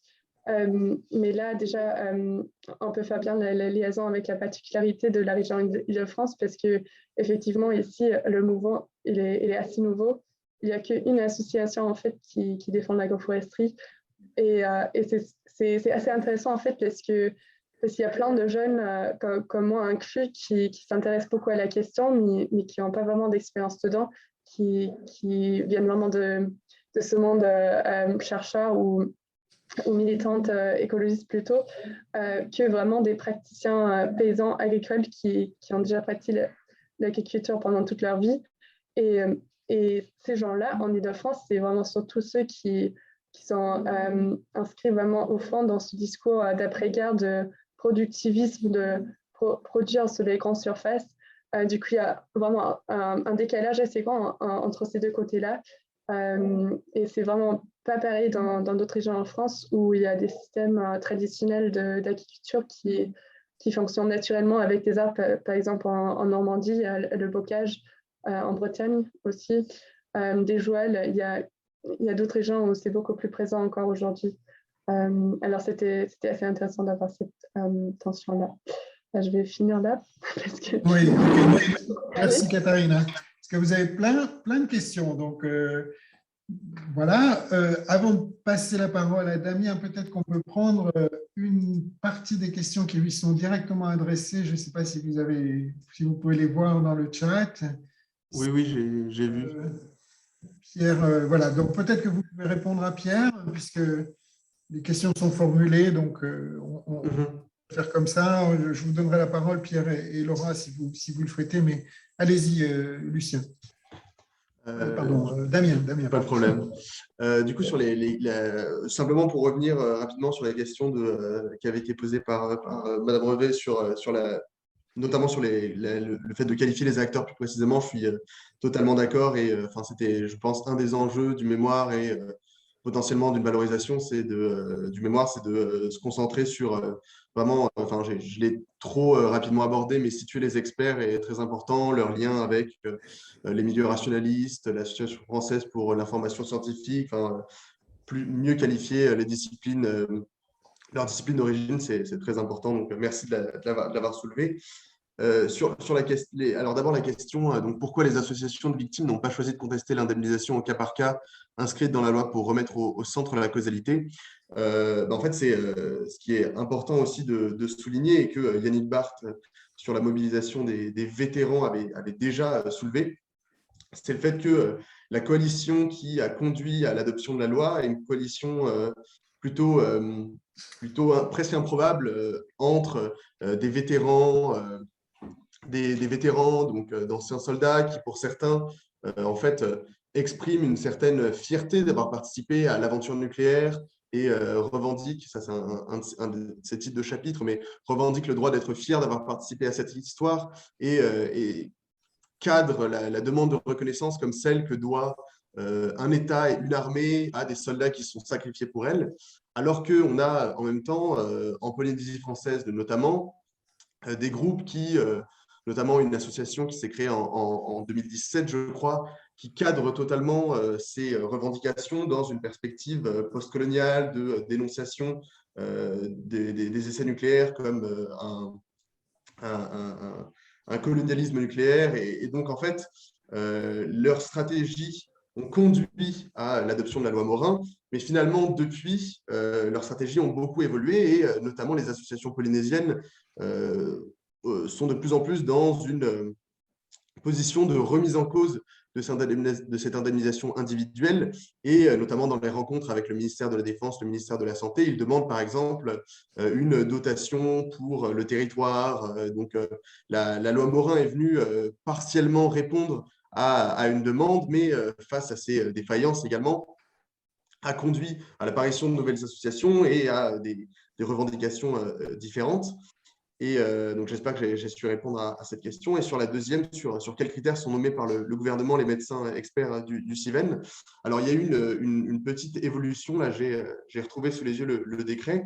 Mais l'enjeu principal était, en 2010, d'éviter l'accusation du ministère de la Défense comme juge et partie, et donc d'éviter que le ministère de la Défense définisse seul les critères de choix des experts. Et donc, en fait, pour reprendre le décret, les médecins sont nommés, il faut que ce soit les personnalités qualifiées nommées sur proposition du Haut Conseil de la santé publique dans les domaines de la radiopathologie, la réparation des dommages corporels, l'épidémiologie, et autres disciplines. Donc, en fait, il y avait cette idée de faire nommer les experts, pas uniquement par le ministère de la Défense, mais conjointement, pour pas qu'il y ait des accusations en fait, de biais.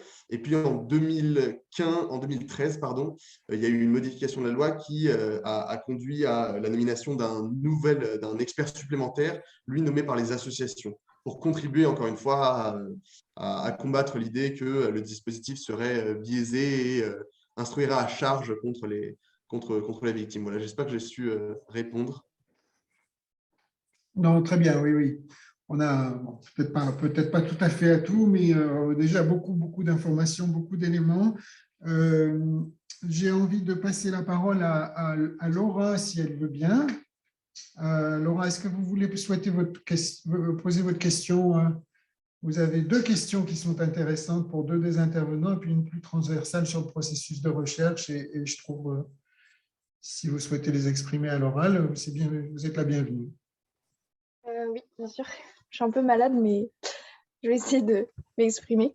Du coup, ma première question, c'est parce que j'ai aussi travaillé sur Extinction Rebellion, mais bon, c'était pas du tout dans le cadre d'une thèse comme ça, c'était plutôt un petit travail. Et oui, j'étais intéressée d'avoir votre point de vue, du coup, Lucien, sur le problème que pose justement le fait que Extinction Rebellion ne veuille pas s'affilier politiquement et refuse justement les canaux traditionnels parce que justement ils disent que ça marche pas en fait, que ça a prouvé que ça marchait pas.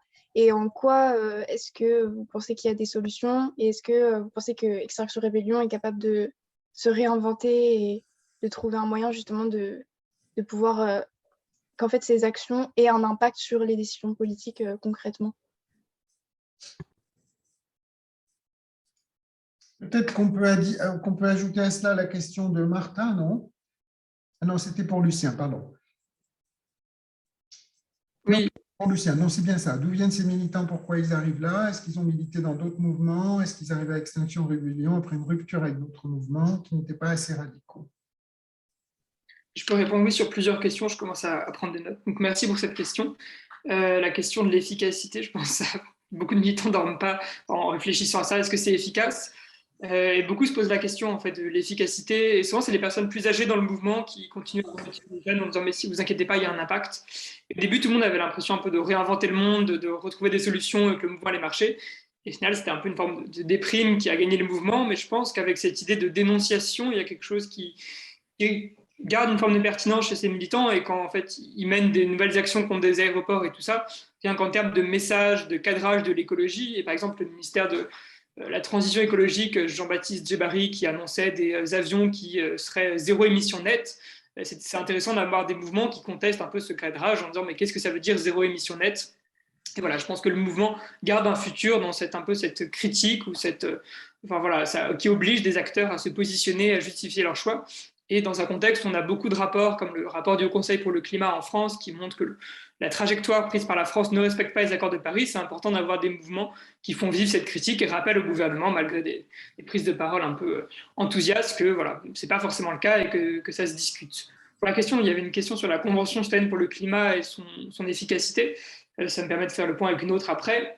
Donc, je pense que c'est vu comme complémentaire par les militantes et militants qui refusent de s'investir dans des voies institutionnelles, mais essayent de s'en approcher d'une façon ou d'une autre. Donc, il y a eu beaucoup d'actions d'Extinction Rebellion en marge de la Convention citoyenne pour le climat. Il y a même des membres de la CCC qui ont rejoint le mouvement, mais il n'y a jamais eu cette volonté de réunir les deux, justement pour garder cette liberté de parole et de pouvoir agir depuis l'extérieur. Et je pense que sur la Convention citoyenne pour le climat, en fait, elle a marché, elle a eu du succès, la qualité des échanges, les propositions formulées, mais ce qui n'a pas marché, c'est la loi climat, donc c'est deux choses différentes. Et voilà. Alors, je pense en tout cas qu'il y a eu des échanges entre Extinction Rebellion et la CCC, ne serait-ce que des échanges d'idées. Donc en ce sens-là, c'est une collaboration qui a marché, donc malgré cette distance. Donc sur le parcours des militantes et des militants, il y a un peu plusieurs parcours. Il y a les personnes plus âgées, enfin je dis plus âgées, mais il y a de 30 à 50 ans qui ont connu d'autres mouvements. Donc il y a une militante au Génépi, il y a eu des militants à Greenpeace.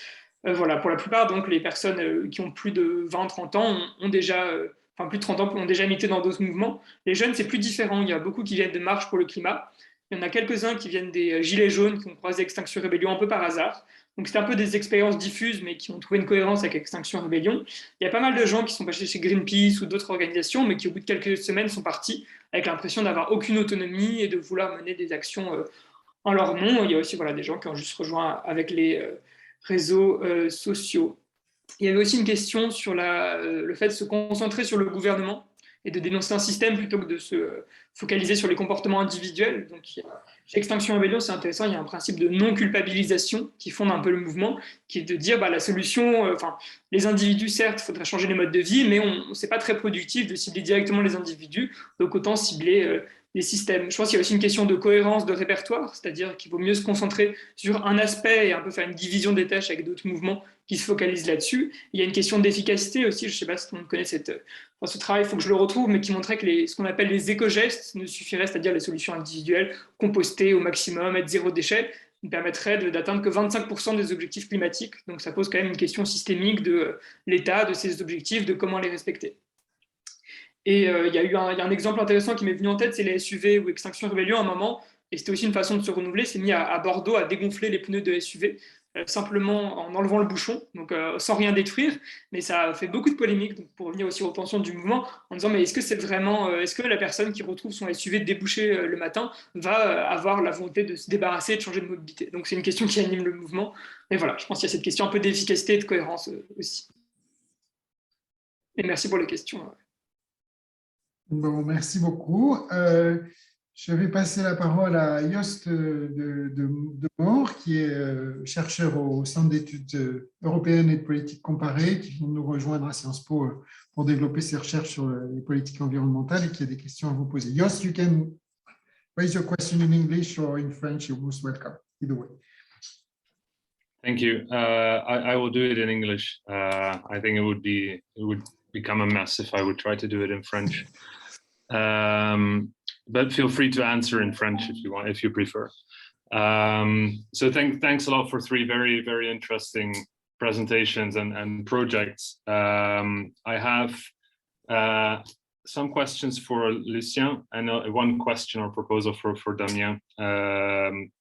Maybe I'll start with the last because that will be the shortest. I was wondering, your case sounds very fascinating. I was wondering about its importance beyond the borders of this case itself. Of course, we're seeing a lot of discussions around climate litigation at the moment, where I think also there is questions of sort of what today is called attribution science. So this question of how to prove that something was directly related to climate change and that certain actors were related to that. So I think I was just wondering, like, have you thought about the relevance of your findings in that context? And another case where it might be even of greater importance, and a case that might be even more similar to what you are describing, would be the case of geoengineering, where this is all much more future oriented, and that's why I think your research might be especially important.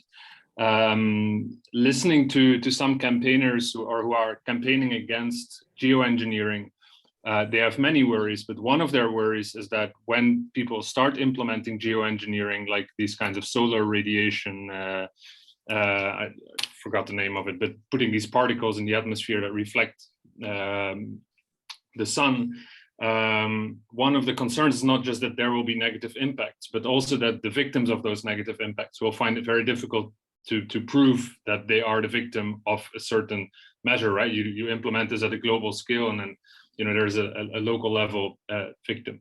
So, but because these measures are hardly implemented in practice for the moment, I think a lot of these worries that they have to really speculate about these risks. And I think your research might have some relevance there, where you could show, well, this is, I guess, doing these nuclear tests is almost like doing a kind of geoengineering. And so based on that, I think you might have something interesting to say about how uncertainty in these contexts and at this scale of intervention is dealt with. You might have something interesting to say towards those debates, as well as in terms of future research. There might be something in comparing these different cases. So I was just wondering what you've thought about that, and just a suggestion there. Maybe I'll just give my thoughts for Lucien. I think, Lucien, we will have many more discussions in the future because there is a lot of overlap between what we are interested in. So I don't think we have to discuss all of this now. Just to say that I think this question of the return to the state is very interesting. One thing that came to mind is whether you, from what you've discussed now, but maybe your thinking is actually broader than what you've been able to say here probably, but it sounds like you consider this a strategic choice, a question of how to be effective in this context. And I'm increasingly convinced that it's more, it's almost an emotional choice, or that it has a lot to do with the moralization of protest. When I was doing climate activism research a few years ago, I think there was also the discussion of whether it made sense to try and influence the state or international negotiations. And those discussions were often framed in terms of whether the state would be either willing or able to respond if you would put enough pressure on them. I think today the discussion is more about sort of what is the moral duty of the state to act, and is much less interested in whether or not putting pressure on that state will get the desired outcomes. The second point for you was what your concept of the state is, and you might have to kind of patch one together, because I think we are in a moment when the state is being reinvented. I think Extinction Rebellion is making some effort to do that. I mean, on the one hand, they might legitimize the state by putting so much emphasis on on the state as having to being the actor that will have to deliver the change we need, while on the other hand, famously ending the social contract. So I think, for instance, a neo-Gramscian approach to the state might be interesting, but there are so many other conceptualizations, and I think that might be important for you. And finally, I think what's important in your research is also to think clearly about the unit of analysis, and I think that goes a bit to some of the things that have already been said. I think if you would only, and you don't do that, but if you would only look at Extinction Rebellion as an organization, then your answers to sort of what kind of strategies they get involved in and why they do that would look very different than if you would take, for instance, an individual level approach, where you would see the overlap that some of the activists are actually also involved in other groups and are engaged in other strategies as well. Similar, if you would take more sort of a movement scene level, you would also see the diversity of strategy. So what is the best unit of analysis to look at? And related to that, is Extinction Rebellion an organization, or is it more like a campaign? I think depends a bit on the context, but I guess in some contexts, Extinction Rebellion is a campaign that many from other groups join if there is an action to participate in. And very finally, I guess in your context, also the people leaving the movement, stopping the activism, that's often missing from the picture. And I think they provide a very important piece to the puzzle. So maybe something to keep in mind when going forward, that it might be interesting to keep those in mind as well. So, but thanks again for very, very interesting project. Maybe I can start. Would you rather have me answer in English or French? As you please. If English is easy enough for you, then that would work. But at the same time, I understand if you would do that. Well, I can try in English, and then I'll see. First of all, thank you for the points you raised. I think it's definitely something I need to think about, the relevance of my research. One point that I did not have time to develop was how instruments such as the probability of causation are very much linked to a broader history. And for example, the probability of causation instrument was developed in the 1960s and 1980s in the US, and it also had to do with nuclear workers and nuclear fallout, the victims of nuclear fallout, especially in Nevada and these regions. And it definitely had to do with scientists linked with US representative trying to change or alter the burden of proof that those victims were facing in courts when they were trying to prove that they were victims of nuclear fallout. And so I think that, first of all, this broader history is definitely something that's interesting to study, and how it developed differently in some aspects in the US and in France, because, for example, the probability of causation models are still used in the US in the compensation program for nuclear workers in the US, whereas in France now, due to this whole controversy around the Morin law, it was abandoned now. And I think it's also linked to all in the end, it has to do with what Sheila Jasina, for example, studies about how law and science both build what proof is and what causation is. So that's definitely something I want to discuss.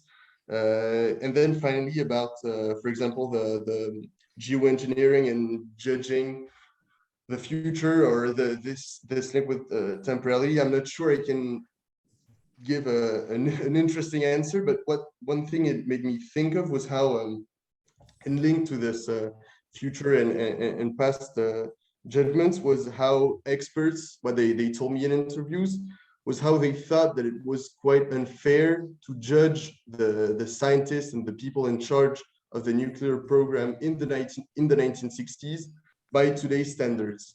And for example, they told me that they thought it was unfair, for example, to give compensations to people who had been exposed to lower doses than the regulations at the time, than the occupational regulations at the time. So definitely this idea of applying state-of-the-art knowledge to judging by today's standards, previous situation, I think that maybe it has some relevance to your question, but I'm not sure it totally answers it.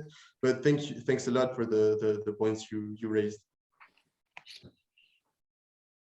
Yes, and thank you very much as well. Maybe I'll answer in French because I took notes in French, if that's okay, but maybe I will switch to English then. So, la question intéressante, la question de l'État, ce que je cherche à faire, en fait, c'est de mélanger la littérature sur la gouvernance qui s'interroge sur le rôle de l'État, et notamment en se demandant, une fois qu'on a passé les accords internationaux qui mobilisent aussi des acteurs privés, quelle est l'agence qui va réguler, qui va coordonner, qui va vérifier que ces accords sont appliqués?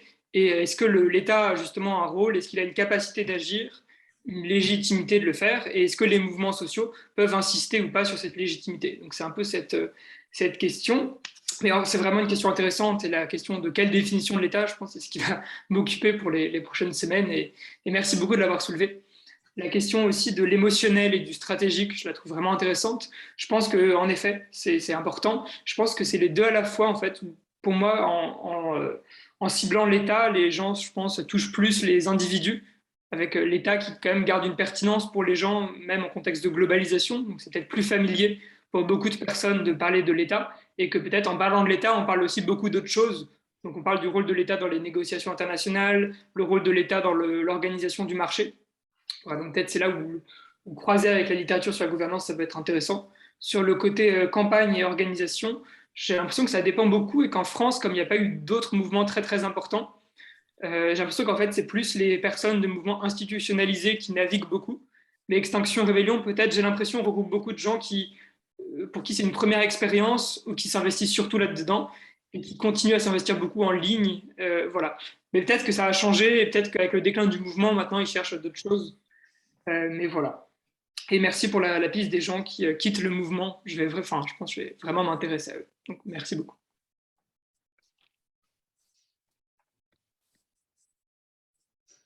Can I add just one note on your last answer? It might actually be interesting to apply that kind of network perspective on sort of a comparative network perspective, where I think in the UK, Extinction Rebellion certainly also mobilizes new participants, but for instance, also a lot of people from transition towns. And so they bring their way of thinking into Extinction Rebellion. Might be interesting to compare the networks of activists between the two countries to explain how the strategies of the develop in comparison. So if that would be interesting, I think the work of Mario Diani would be the place to start in terms of seeing how that kind of research can be done. I note his name, and yes, I agree. It would be very interesting. Also, the link with trade unions, which is a kind of a new thing for Extinction Rebellion, on mostly Greenpeace. I try to bridge connections with maybe Confédération Paysanne or this kind of peasants movements. So yeah, I will keep an eye on that. Ok, très bien. Katharina, je ne sais pas si vous vouliez ajouter un point un mot sur ces différents points, ou c'est pas obligé, mais. Oui, I'll also do it in English.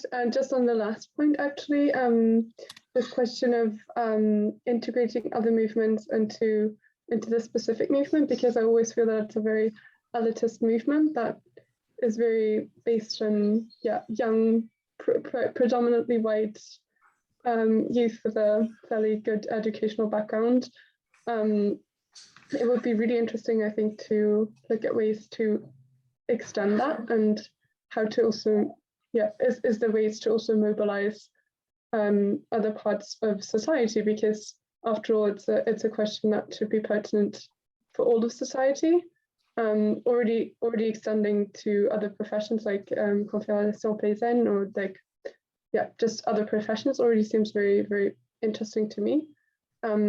Because I always just wonder about the legitimacy of such movements if they only represent a very small fraction of society after all. So, yeah, just as a remark.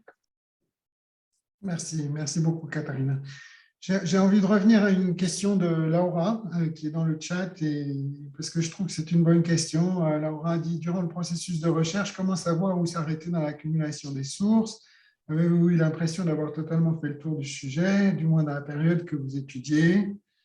Est-ce que vous pouvez nous dire un petit mot sur comment vous avez géré cette question-là, qui est toujours compliquée quand on fait de la recherche? Est-ce qu'on a fait le tour des données ou est-ce qu'on a des données très parcellaires et qu'on fait avec? Donc, c'était comment dans votre cas? Je peux commencer, parce que c'est relativement facile dans le sens où, enfin moi, je me suis posé cette question, mais j'avais la chance, entre guillemets, d'avoir un objet de recherche assez défini et un terrain assez défini, dans le sens où ma priorité, c'était d'essayer de rencontrer le maximum de membres du comité passé et présent, et que donc j'avais une liste faite par plusieurs décrets qui me permettait de déjà de délimiter ce terrain-là. Après, je pense qu'il y a ensuite une question, moi personnellement, d'accès au terrain. Pour reconstituer l'élaboration de la loi, j'ai essayé de contacter des membres du cabinet du ministère de la Défense. Et ça a marché jusqu'à un certain point, dans la mesure où j'ai essayé d'obtenir l'accès à des archives et qui m'aurait, je pense, beaucoup aidé, mais où ça n'a pas été possible. Ensuite, j'ai également j'avais commencé à rencontrer des membres d'associations, notamment de vétérans, et j'ai rencontré des membres de l'association, des victimes des demandeurs qui avaient déposé un dossier.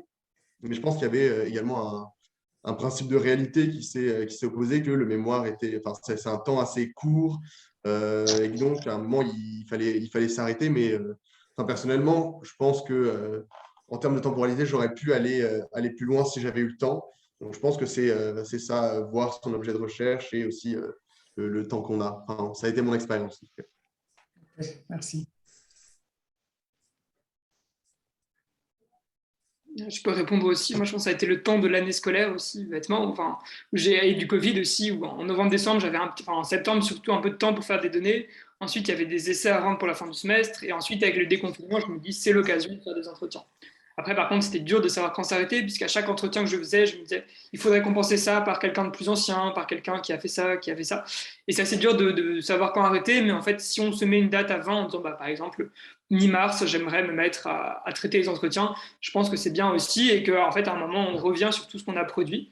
Et c'est vrai qu'il y a aussi, moi, pareil, des choses que je n'ai pas trop utilisées et qui sont dans un coin de mon ordinateur. Et voilà, c'est un peu frustrant.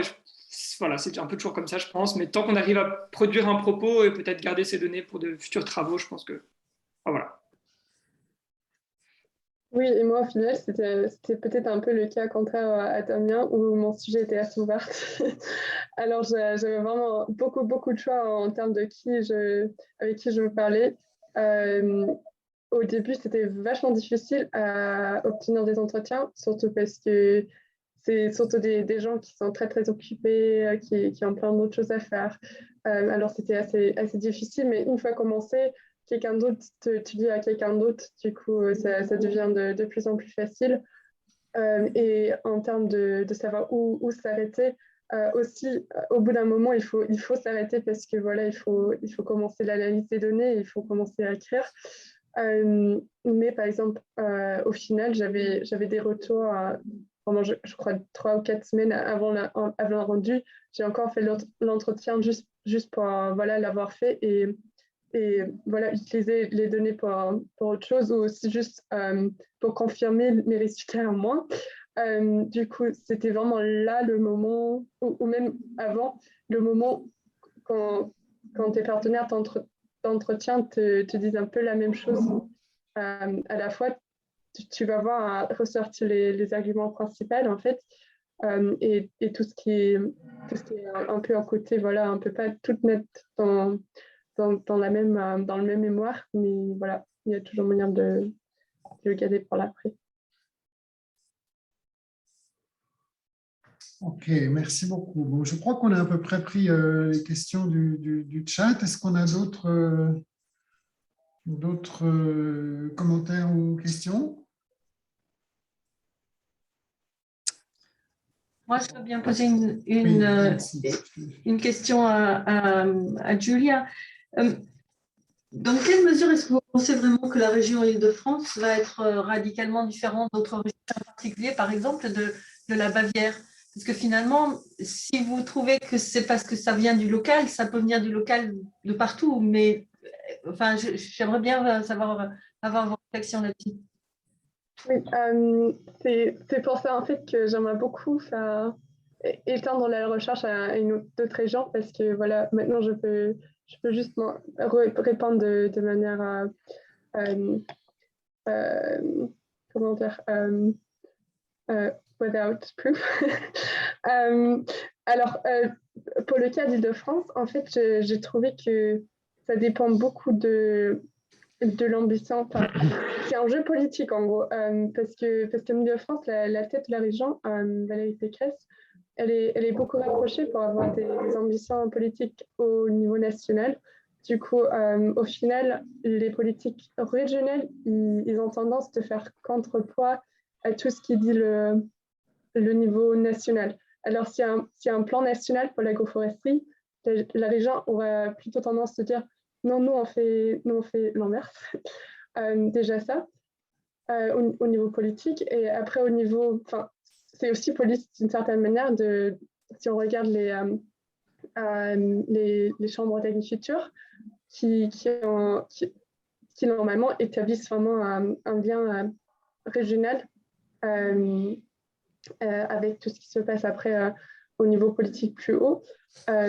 Et là, pour moi, c'est le chemin direct politique institutionnel pour tout ce qui se passe après. Alors si en Ile-de-France, il y a une dominance, une prépondérance d'une agriculture industrielle, ça va être pareil, en fait, dans la couleur de la chambre d'agriculture. Et après, ça va être ces îles-là qui vont être représentées au niveau régional. Et pour comparer ça à une autre région, pour la Bavière, en vrai, je ne sais pas beaucoup.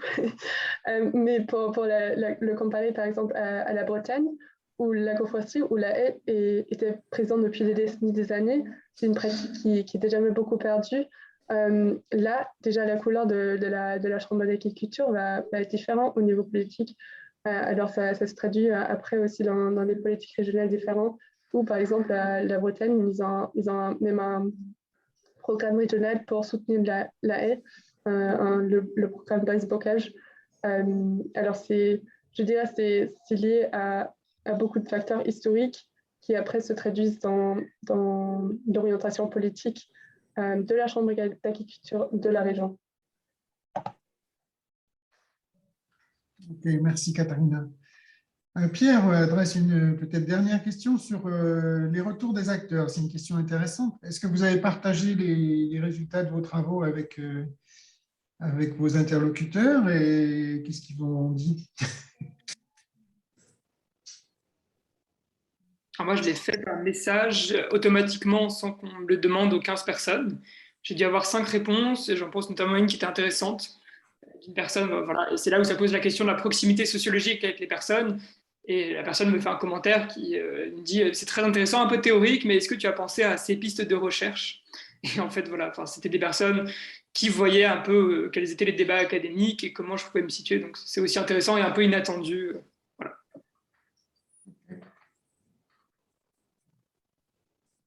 Je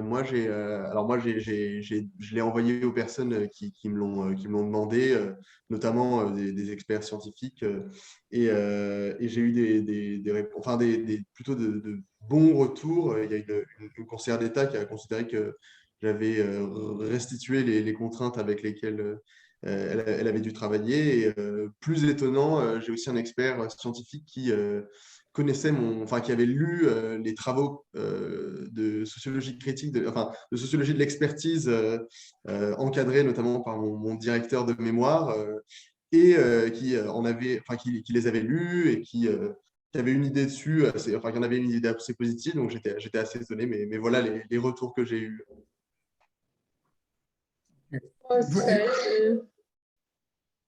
Ok, désolée.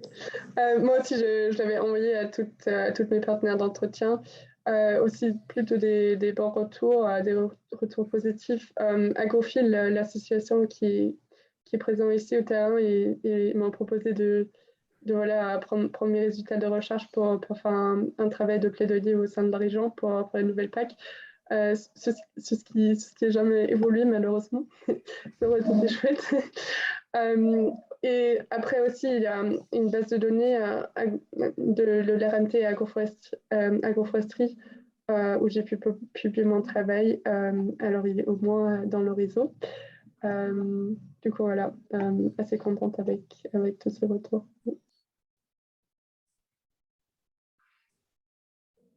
Merci beaucoup. Vous avez des remerciements de Laura et de nous tous, je crois, hein, vraiment d'avoir conduit ces recherches, de les partager avec nous, de cette discussion très riche, très intéressante, très stimulante pour les chercheurs et les enseignants que nous sommes. Donc, merci de cette séance. Moi, j'ai été frappé à vous écouter aujourd'hui. Je ne voyais pas on n'a pas monté la séance à partir d'un fil conducteur parce que je ne voyais pas lequel on pourrait trouver. Mais à vous écouter, ce que je trouve quand même assez frappant, c'est que dans les trois cas, on a des problèmes de, comment les appeler, d'articulation entre l'action publique et ce qui se passe dans la société, pour dire les choses rapidement. Hein.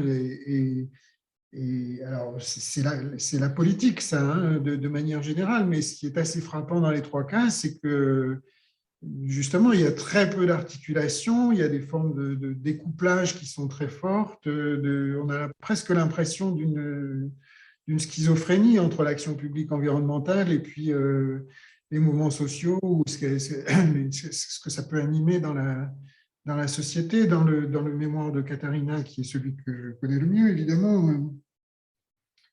Ce qui était frappant, c'est que Katharina employait le terme de détachement des agriculteurs qui s'engagent dans l'agroforesterie à l'égard des dispositifs de la PAC. C'est-à-dire que c'est même pas qu'ils sont ni pour ni contre, ils font sans, ils essayent de faire autre chose en parallèle. Et je trouve que ce découplage-là, il est quand même très, très fort, et je ne sais pas s'il est général dans tous les secteurs de l'action publique, mais en tout cas dans ces travaux environnementaux-là, il me paraît très, très manifeste et très intéressant à étudier. Donc voilà, merci à tous les trois vraiment une nouvelle fois pour tout ça. On a un prochain rendez-vous R le 13 décembre, je crois lundi 13 décembre, sur les pôles. Ce sont aussi de jeunes chercheurs, doctorants ou post-doctorants, qui vont présenter leurs travaux sur l'Arctique et l'Antarctique, les chercheurs de Sciences Po, associés à Sciences Po. Voilà, donc merci à tous et à très bientôt. Merci beaucoup encore de l'opportunité de présenter nos travaux. Merci beaucoup. Avec plaisir. Merci.